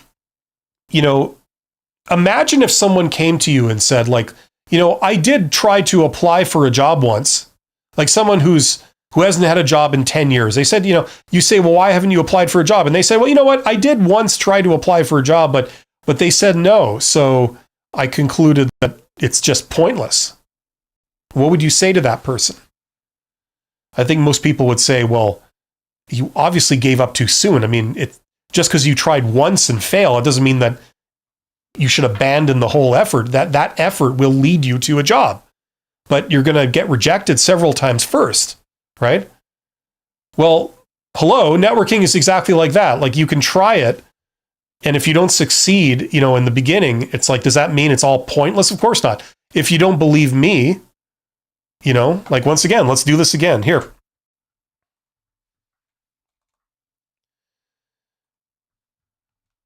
Okay, so is networking a legitimate way to get jobs? How many people get jobs through networking?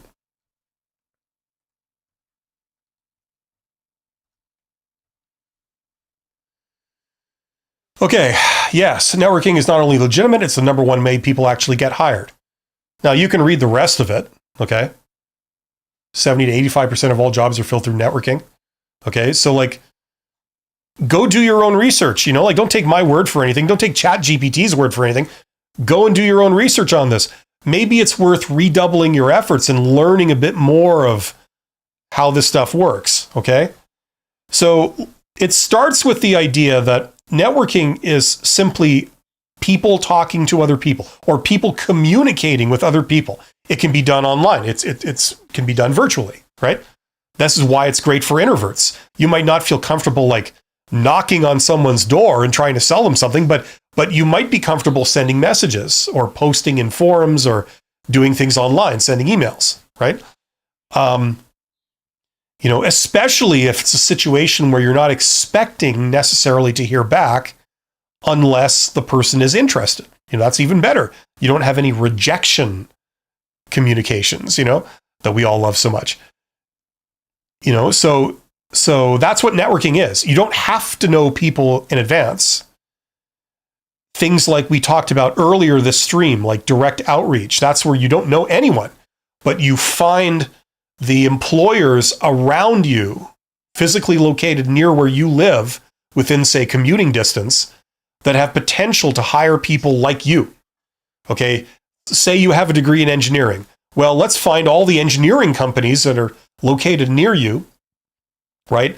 Let's use LinkedIn to find the hiring managers or the decision makers within those employers, right? And let's contact them. Let's send them a message. Are they on LinkedIn? If they're on LinkedIn, then you can connect with them over LinkedIn. You can communicate to them. And you can say, hey, I'm here. I have an engineering degree. I solved this problem. I'm great at doing this. If ever you're looking for someone to do that for your firm, please let me know. I know about you guys. I know you guys do exciting work in this area. I'd love to work with you, or work for you. Have yourself a great day, something like that. Now, most people just playing the odds are not hiring right this second, right?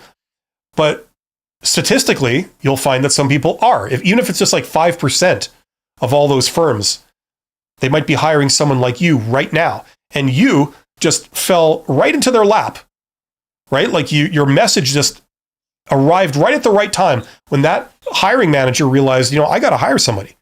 And then bam, they get your message.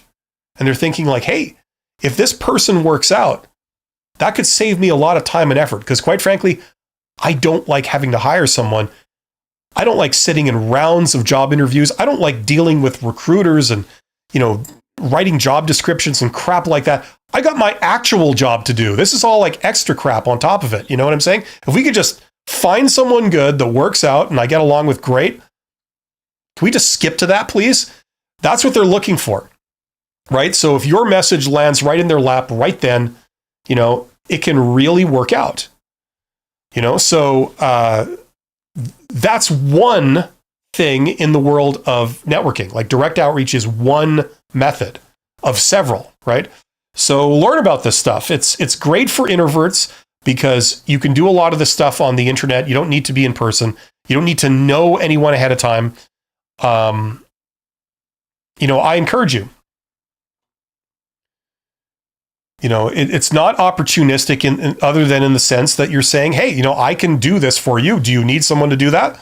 Now, if that feels opportunistic or it feels slimy or, underhanded in some way, then I don't know, that might be a problem with your perception because all you're doing is you're just saying, listen, you're being honest. You're saying, listen, I'm here and I have these skills and I'd like to work for someone who can use these skills.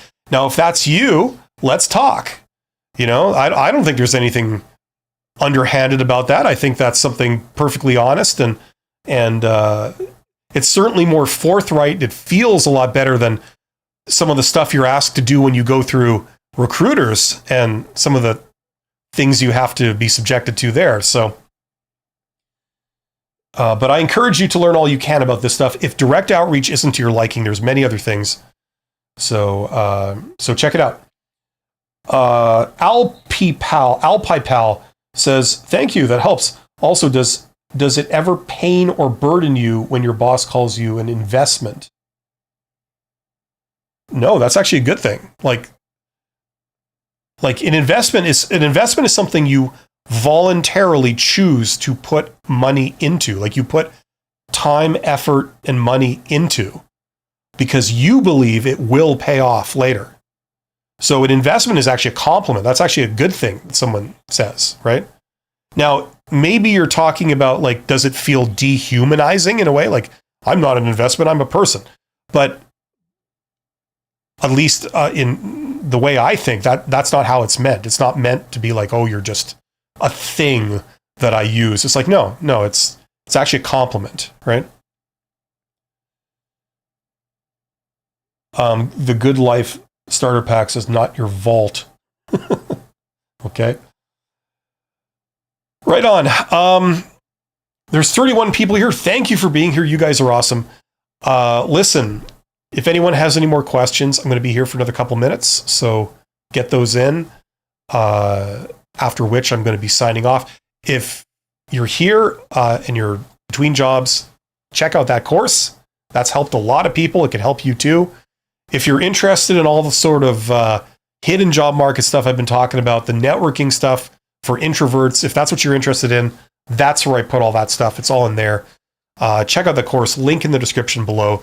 If, on the other hand, you kind of know job search, you kind of know what you're doing, but you want to climb the ladder, you're ambitious, you want to tack on the communication skills you need to climb the ladder, check out that course, Write Like a Professional, also link in the description. And for these courses, what I've done is I've created a video that's like a companion to each of these courses. So it's like a FAQ. It explains what the course is, what it does, how it works, what you get. So it's as transparent as possible. So you can go and watch those videos if you're interested in those. Yeah. Anyway, I talked about those. I think I mentioned that. If you're interested in learning business, okay, I have something called the $100 MBA course. It is technically a course, but it's actually kind of like a program, like a real MBA. It's like I have an MBA myself for what that's worth, and I've been a CEO. And what I do is I basically give you a reading list of all the textbooks, same textbooks they use in the MBA program in places like Harvard Business School, So you're getting the same material that they're getting. Now, the catch is that you read it all yourself. You can skim it if you just want a very cursory overview of it, or you could really go in depth, and do it that way. That's possible too. Or you're not interested in learning everything. You're just interested in one area, like say marketing or finance. You can do that too. It's completely flexible. There's no evaluations, no tests, no exams, no projects. That's intentional. It's just to give you the knowledge. You have access to the knowledge. And it's great for entrepreneurs. It's great for people who are thinking of going and taking an MBA for real. This is kind of a way to put their toe in the water and see if you're really into it. So it'll also help you in your career. You understand how the employers think. You understand what's important to them, what's less important to them, and you think like them when you want to. You have access to that. So that can help you do the things that they care about, that they want to reward you for, and that kind of thing. So check that out if you're interested. Once again, link in the description. Okay, we got some more questions here. LP Pal says, a YouTube millionaire said that out of 100%, 0 millionaires are full-time employees, and all of those success stories have sad stories as if it helped them. How do you invert working full-time to starting your own business? There's many people who have businesses that certainly aren't millionaires. Starting a business is not that hard if you understand business, right? It might seem like this impossible thing for people who have never done it before and don't have a business background. But if you understand business, which is the scientific study of how to make money, that's what business is.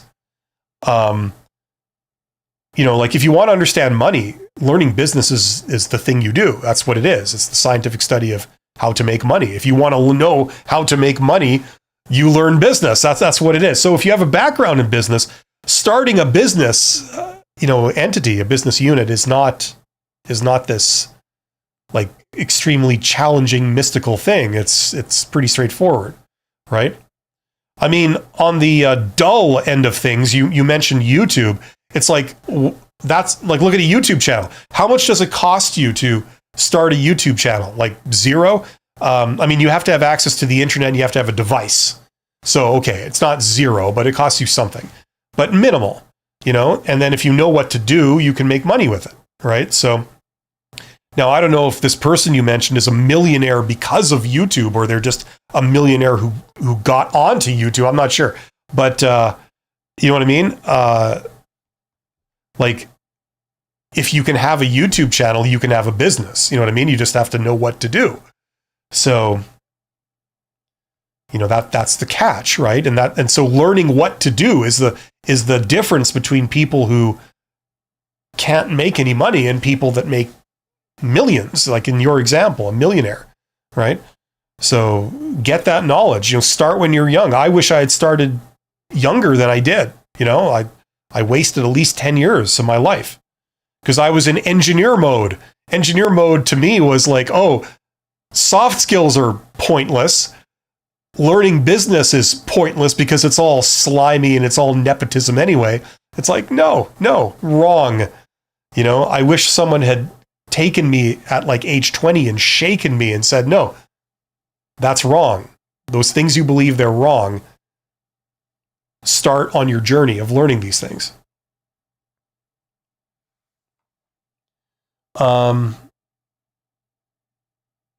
Now I did and I'm going to do again. I did a weekly live stream on entrepreneurship every Monday, like around noon Central in North America. I did a live stream every Monday on entrepreneurship that was called Side Hustle Ideas, and I'm going to resume that at some point, maybe next week, maybe a bit later. I'm not sure. I also did a weekly live stream on private equity, which is more advanced, like higher level business stuff. So you could attend those if you're interested in learning some of that stuff from me. But I'd recommend you, like, I'm not trying to plug anything, but I recommend you to check out that course because I created it for people who are interested in business and they want to learn business, but they don't have 2 years of their life to just take off and go back to school. They don't have like $50,000 plus to drop on an MBA, at a university, but they want the knowledge. They want to understand what business is. Like, for example, within business, okay, there are many different topics. One of them is marketing. Marketing is the scientific study of customers or groups of customers, right? Now, if you wanted ever to know the answer to the question, how do I make something popular? Like, how do I make everyone want to buy my product or my service? Like, think of politicians. How do I get elected? How do I make myself popular? Everybody wants me to be the person in charge. And I get everyone to vote for me. How do I do that? That's the scientific study of marketing. Marketing is basically answers the question, how can I make something popular? So, learn marketing. Like if you want to learn that, right? There are different areas of business. There's several different areas. They're all a partial view of what business is. And if you only know one, you get kind of a skewed view of it. But, it's like accounting is another. Accounting is looking at business from another perspective. Let's look at cost. That's what accounting is essentially. So, if you take like all the different topics and you get a global view of everything, that really empowers you to make things happen. PRZ says, how do you see the difference to the European labor market? You mean like the difference between North American labor market to the European labor market? What are the connections and where can both sides do something good from both sides? I'm sorry, that's a bit vague. Like, what do you mean by both sides? Are you talking about North America, like, versus Europe or something? Is that what you're talking about? What are the connections? Or what do you mean by do something good from both sides?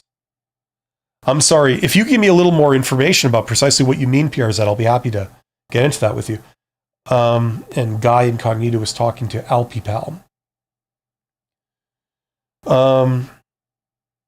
Guy Incognito, I couldn't help read that, says there are plenty of videos debunking and criticizing YouTube gurus. I wouldn't be too quick to trust them. I absolutely agree.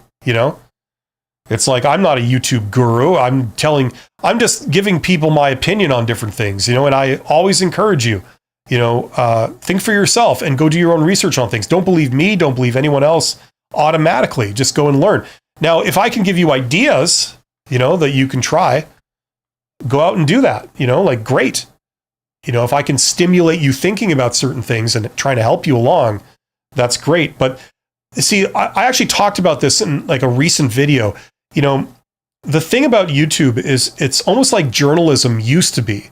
Sensationalism sells, So everybody's always predicting doom. Oh, this is the end of the world. This thing is going to happen. We've only got 10 days till it happens. Or so, it's all crap. It really is. The world doesn't end. There isn't this big, huge panic.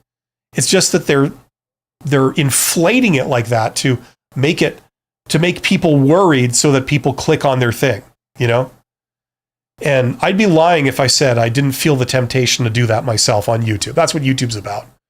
But that's why, at least in my YouTube feed, I look at stuff, it's everybody predicting doom, everybody's panicking over every little thing. Like someone earlier was talking about AI. Oh no, AI's here, it's going to replace everything. We're all going to be out of work. There's going to be no jobs. It's like, no, there will be some change, but it's not this huge, horrible thing you're talking about. It's like, don't believe all the doomsayers, and don't take major risks based on people's advice. You know what I'm saying? That's the best thing to do.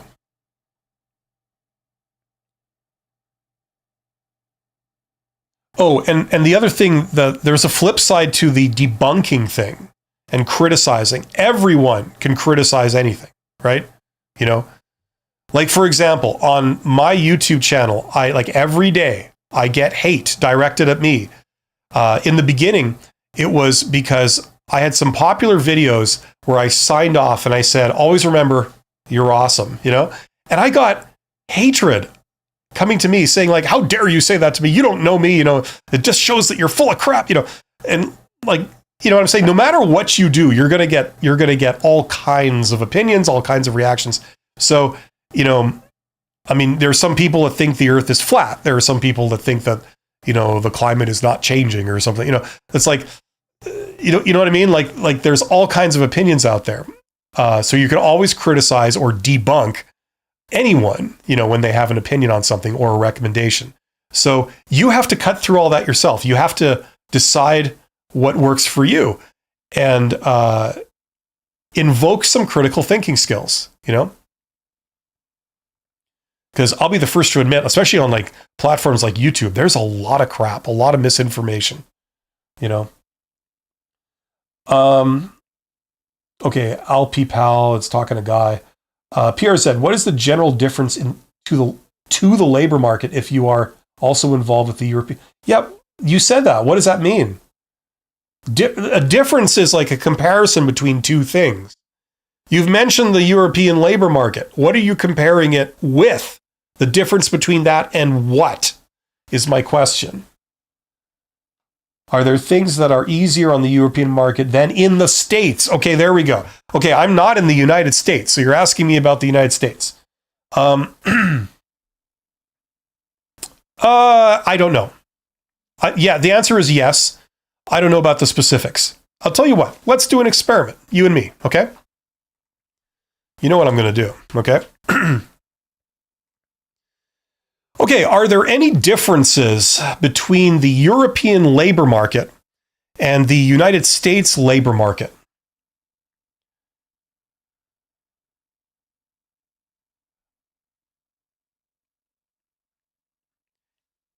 In terms of connections. I'm not sure what the exact question is, but let's just see what it says. Okay. Now, is this what you meant by connections? You're talking about personal connections, like networking connections? Is that what you meant? I'm not sure. Reaching out to strangers on LinkedIn, totally fine. The market is more fluid. Europe. Networking is more relationship-based, less transactional. Cold outreach is less common, feels less awkward. Okay. It's more structured. Long hiring cycles. Yeah. Okay. Well, I wouldn't know about either because I'm not in the UK or in Europe, and I'm not in the United States. So, yeah, there you go. There's a partial answer for you. It's the beginning of an answer.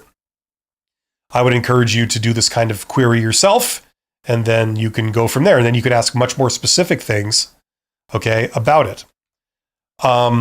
But well, I'll tell you what. Since this is like, opening up a can of worms, let's ask the logical follow-up question. So in the EU, is getting a job through networking a thing? Are techniques like direct outreach or information interviews or applying in person or employee referrals, are those still used for people to get jobs in the EU? Now, I'm sure the answer is yes, but to what degree? I'm just interested to see what ChatGPT says. So yes, all those techniques absolutely exist and are used in the EU. By the way they're used, differs by cultures, country, and industry. Okay? So, I mean, it's saying what everybody would predict it would say. Yes, it happens, right? Okay? So the other thing is that ChatGPT doesn't know a lot of this stuff because a lot of this stuff is not really out there in the public mind, right? So, but if you're trying to use this, I don't know what your intention was, but if you're trying to use it to say like, well, people don't get a job that way here in Europe, it's like the answer is wrong. People get a job like that all over the world, right? So you should still do it. It doesn't make any material difference to how you go about getting a job. All the standard ways to get a job still apply, whether you're in the EU or you're in the United States, or where I am, Canada, it all applies.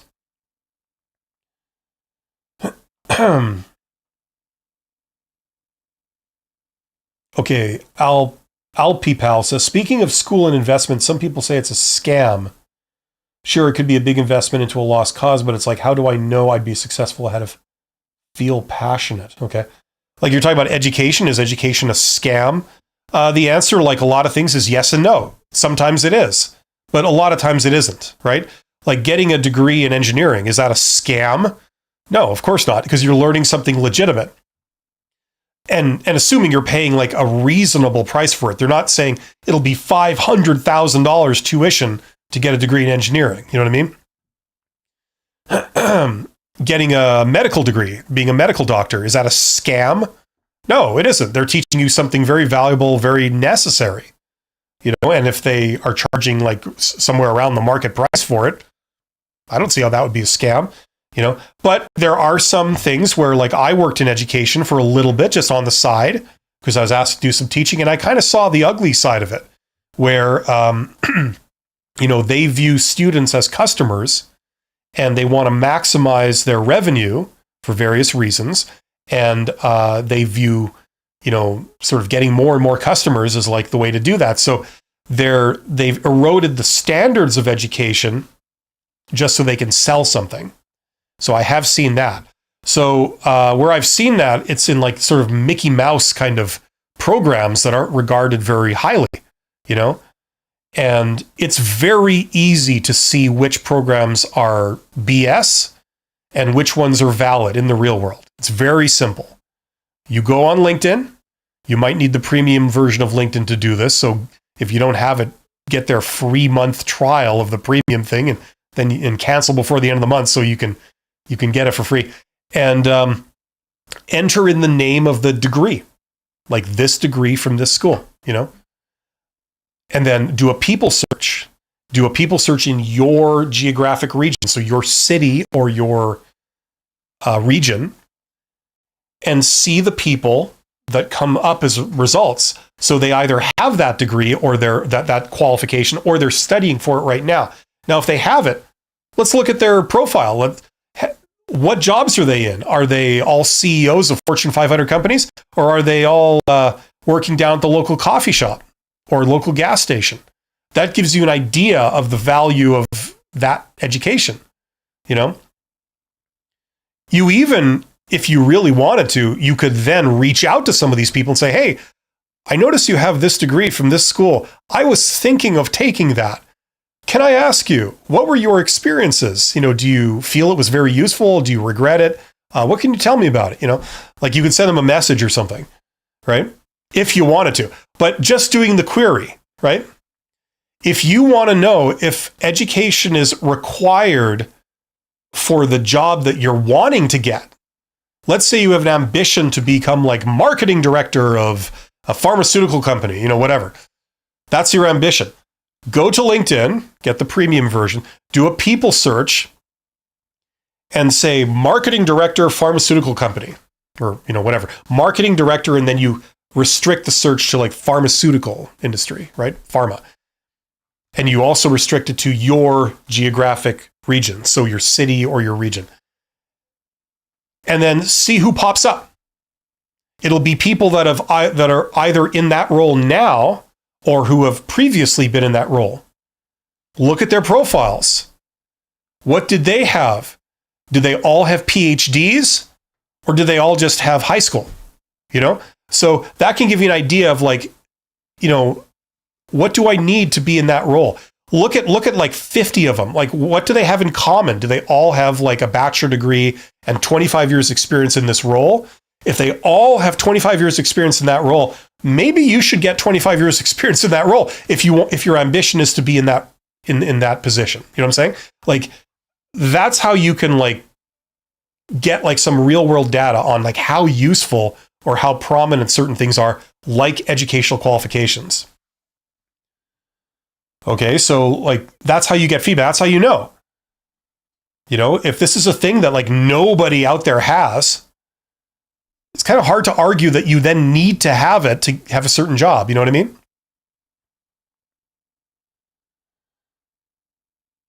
Okay, so that's how you can tell if like something is a scam, at least to a large degree. Okay, I think I answered the question from PRZ, right? Are there things that are easier in the European market than the States?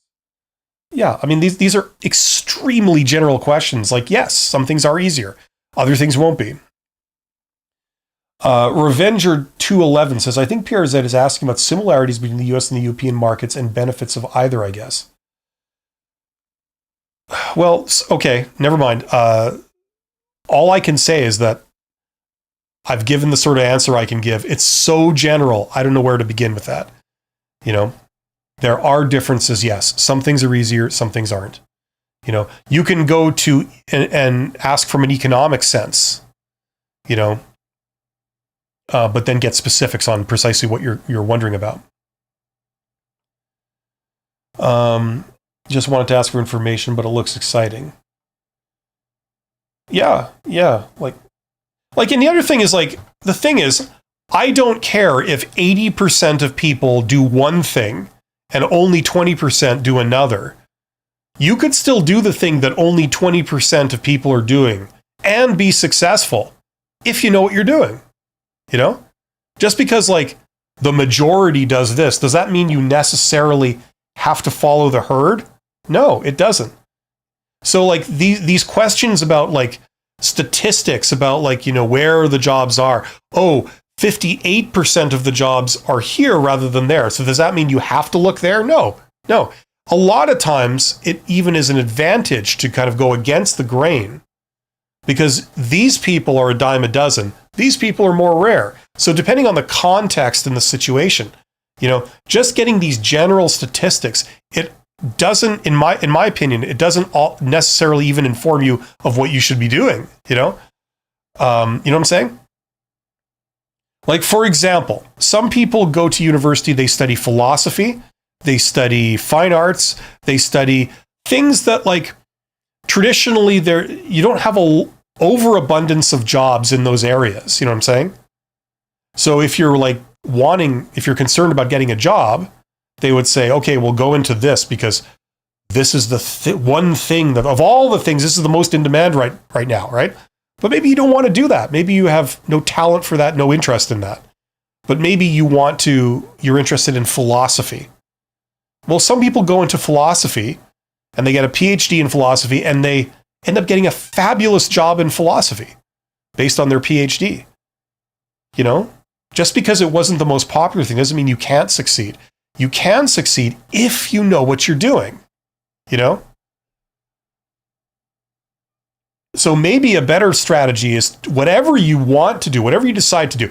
You can look at general trends and things, but like whatever it is you're wanting to do, learn how to do it. Well, learn everything you can about that industry or that business or how people get hired in that business.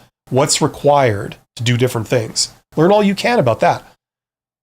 Hang out with those people, do informational interviews with them. Get like pearls of wisdom from the people that are in that role today, that have been there. You know, learn how, like, you also are making connections for what that's worth, but you're learning like the ins and outs. If you want to be a doctor in a very specific specialized field and you've got your family members saying like, oh, you'll never be that, or, or I don't know, how many jobs are there for that person in this region? It's like, you could still do it. Go and interview with, people doctors who are specialized in that field. Ask them the ins and outs of it. Ask them how the industry works. Ask them the nature of the job. What can you do with that? What advantages does it give you? And they'll give you real world advice and experience. It's not that you take any one person's advice as law, but you talk to many people that are doing it. You will learn so much and you will be so well equipped to succeed in doing that thing if you do that kind of thing. Okay? There's an easy way to do that, okay? If you want to know kind of a little bit what that looks like, first of all, I talk about it in that course. You should check that out. But also, I've got a free video. It's linked in the description box below. It's called How Successful People Get Jobs. It basically walks you through, how to do this kind of thing for direct outreach and informational interviews. Okay, so check that out. Go watch that video. I'm not trying to get you to leave. I'm just saying I do have that. Okay, I'm going to get through these questions, and then unfortunately that's going to be it for today. Where were we here?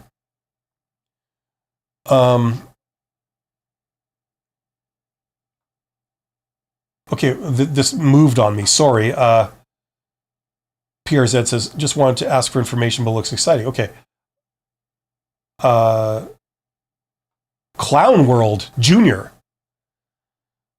Awesome. Says, does signing like a form or misbehaviors counts as about to get fired? Absolutely. In fact, that's my family motto. I stand behind that. And you could take that to the bank. I never sign forms. They usually lead me to getting fired and misbehavior too. Water pistols, clown noses. You would know about that kind of thing. Like I already talked about like the ring buzzers when you shake hands and the squirting bow tie. We didn't talk about the exploding tie at meetings, right? If you're trying to decide between the squirting tie and the exploding tie when you go to a board meeting or something, you'll know what to do after being on this stream. PRZ says a state degree is always worth something, I would say. I see private training that is not state recognized as a disadvantage. Okay. Rod Harris says, what is the best way to use a business administration degree to enter construction or project management without going back to school? It's very simple. Here's what you do. You ignore everything I would possibly say because I'm not in the construction business, nor am I a project management in construction. And instead, what you do is you learn how to get informational interviews with people who are project managers in the construction industry in your hometown. And then you go and talk to a bunch of those people one-on-one. Okay. That's what you do because they will tell you exactly what to do. Okay. And they'll tell you exactly how it works. And as an added bonus, a fringe benefit is that they are also connected personally to all the people that could hire you as a project manager, right? That's what you do. So learn how to get informational interviews, and that's where you get that information, right? Don't talk to intermediaries like me on what our opinion is about something that we're not doing. Go talk to the people that are actually doing it, okay? Right? So what you need to learn is how to get and how to conduct an informational interview. Now, if you want to learn that with me, I have that in this course. Okay. I've also talked about it on free videos and stuff like that. But that's what you need to do, Rod. And you will not only get an answer to that question, you will get a ton of insider information about not just that position, not just that position in that industry, but that plus local things that's happening around you where you live, like what companies are hiring, what companies are expanding, and what they're looking for, right? You'll also get that as an added bonus. So if that's interesting to you, learn how to do that, and that's exactly how you get that. Alpi Pal says, just a comment, as a person with not a lot of money, I find it fascinating that people that are willing to pay for expensive things or services, but I guess that's what sales is all about. Well, sales is, it's a necessary function of a business, right? A business provides value. It provides a thing that's a solution to somebody else's problem, right? Like, for example, you need food, right? That's a pretty big problem. You need food or you're going to die. So there's a business nearby, like a grocery store that sells food, right? And they provide it for you. Now, maybe you didn't know that there's another grocery store opening like 2 blocks away over there. Maybe you weren't aware of that. You don't get out very much, or you never go that way. You always go that way towards the center of town. You might have been unaware there is a store. So sales and marketing, what they do is between the two of them, they make you aware. They say, hey, we are setting up and we're right over there and we're really convenient and we've got all the same things that your store has and more, right? And sales is in charge of like understanding what's a fair price to charge and trying to make that sale, right? Now, in the case of a grocery store, it's actually pretty straightforward. You just by existing and being visible, that's kind of enough to, in a large part, to attract people, right? But in other things, like, for example, on the internet, it's really not obvious what's on the internet until someone goes out of their way to shout about it and draw your attention to it and say, hey, I know you like food. Have you ever considered this? It's a dining service. It's right next door. It costs even less than the grocery store. Plus it delivers straight to your door and it's really good food. It's already cooked and prepared, right? But they have to shout to tell you about that or else you wouldn't know, right? So I'm sure you know this already, but it's a necessary function in order for the business to make money, which is what it does, right? It's not about what some people think it is, which is like trying to talk people into buying something that they don't want or need, and try to browbeat them. We sometimes see that, but that's like the really bad, extreme end of like what sales is, right? It's just like everything can be abused and mishandled. Sales is like everything else. It can be abused and mishandled, and you do tend to see that sometimes, right? Tong says, it's quite disheartening to see people with the same education in great positions. Is there better ways to use that education to make it seem it was completely completed more recently? Okay, Tong, listen. In the real world, everything happens some of the time. So it's not always one reason for why you see this. There's a variety of reasons.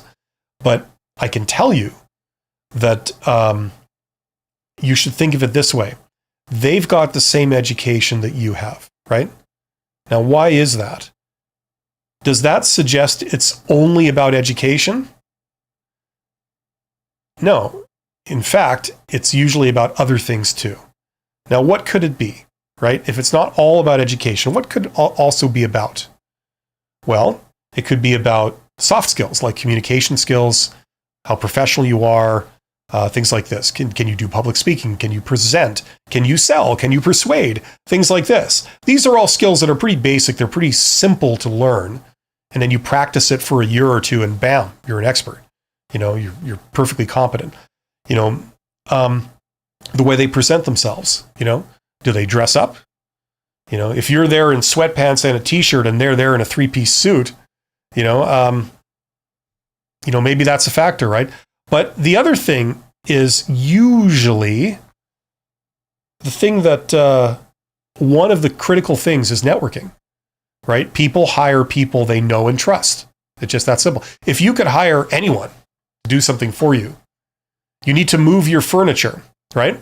From one apartment to another apartment, right? You got a new place. You got to get all your furniture moved. You can't carry it all yourself. Some of it's pretty heavy, and there's a lot of it. So who are you going to get to help you? You could get anyone. You could get some big muscular moron that you don't know, right? Muscular moron movers, right? There's a name that rolls off the tongue. Hire them, right? Now, the question is, they could do it, but do you trust them? Probably not. Remember, this is like all your personal stuff, all your sentimental valued stuff, right?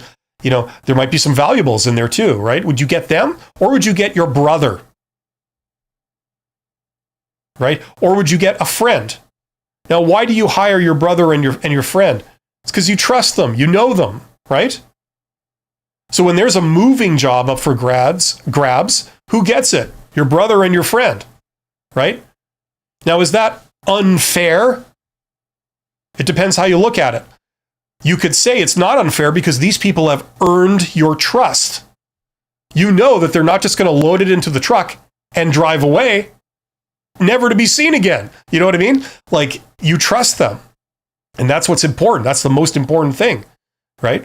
So how do you get that trust? Well, you get to know people. You hang out with them. You're a known quantity, and they've known you for a while. They know you do good stuff. You know, they know you do good work, and they know you're professional. They know you can get. That is also a big factor, okay? So it's not all about education, nor is it all about experience. Those are factors, but there's other factors too, and some of them are below the radar, okay? Especially for introverts. I'm an introvert. You're an introvert. I suspect, you know, we tend to devalue that stuff. We tend to be blind to it. We think the job interviews are all about who's the most qualified, you know, but then we get really angry when we see that someone who's less qualified than you gets the job because they smiled more and they cracked a few jokes during the interview with the hiring manager, you know, and we are infuriated by that. You know what I mean? But it's also because we underestimate how important that actually is in the real world, you know? So learn more about that stuff, okay, is what I'd recommend. I don't know your exact situation. I mean, I'm just playing on, you know, what's the most likely kind of thing, but I could be way off base. Learn about as much of that stuff as you possibly can. It's not just as simple as like, oh, they have more education. It turns out in the real world, that stuff matters quite a bit less than you think it does. And you're right, it is disheartening. But you know what the solution to that is? Learn all the factors, like brush up on the factors that you're weak in, right? And then you overcome it. And it won't be disheartening any longer because you'll be in that position. Alpipal says, another comment, sometimes people see your weaknesses and use them as a strength against you, and it loses jobs and other good opportunities, like the example of the guy who gets paid to stand 9 to 5. Yeah, exactly. I mean, recruiters are experts at that. It's a gift they have, and it usually comes because they don't understand any job that they're recruiting for, right? Good recruiters, they don't need to understand the job because they're evaluating you on universal things like your attitude. You know, doesn't matter if you're a medical doctor or a construction worker, you know, or a, you know, someone who does a lounge act. If you show up to the interview and you're angry and you're defensive and you insult the interviewer, it's like they don't have to know the details of your profession to know that you're not going to be the one that they want to go with, right? You know what I'm saying? So they're evaluating on stuff that they do know about. Things like your communication skills, things like your attitude, things like your awareness of, you know, protocol and etiquette and stuff like that. How professional you are, how persuasive you are, you know, this kind of stuff, right? But they can turn any weakness into a strength, and they can turn any strength into a weakness. It's very simple, you know? It's like, oh, you know, you're a great guy and you're a great person and everyone likes you. Oh, well, I can tell you're not the best worker in the shop, right? because you're off socializing, where a lot of these introvert types who don't talk to everyone and don't make friends everywhere, they're getting on with some work. You know what I'm saying? Like, I could turn any strength into a weakness and vice versa if I had to, you know? Oh, you've got a negative attitude? Where you're someone that like spots, deficiencies and calls people on it. That's the first step to improving. You first have to admit something doesn't work if you ever want to hope to improve it. You're the person that doesn't stand on ceremony. You cut through the crap and you point out that something is not working. We need people like that. How are we supposed to improve ourselves if we were surrounded by yes men all the time? You know what I mean? So I like the cut of your jib. You could turn anything into anything depending on your attitude. And that's what a lot of recruiters do in job interviews. And sometimes they do it just to get a rise out of you, to make you want to defend yourself. And that's what they're hoping to get. So they see if their gut feeling about one of your traits is legitimate or it's not. Anyway, I got to sign off soon, but I'll take Guy Incognito says, but if Clown World Jr. is a real clown, maybe stuff, water guns, and hand buzzers are useful interviews. That's right. There is a thing called clown college, right? It's like that joke where, the clown lost the interview by showing up, right? He showed up to the interview, so he lost, so he didn't get hired, right? The real clown would have totally forgotten about the interview, right? So that's something that I think needs to be explored. And I'm glad that we ended on such an awesome note, because I think there's a truth inside of that we can all agree on about life. And that is to follow your bliss. There you go. Awesome. Thanks, everyone. You guys are awesome. Check out my courses. I will be back next week with more live streams on Monday. So hope to see you there. If you have any questions, let me know, and I'll try and help you out as best I can. Always remember, you're awesome. You're valuable. You're highly sought after. Any employer would be lucky to have someone like you. And I'm saying that. I've conversed with a lot of you here. That's the reality. Don't get fooled by this silly game we call job search. It's just another dance, and you can learn about it and ace it like any other thing. Okay? And you will before this is out. Talk to you soon. Take care.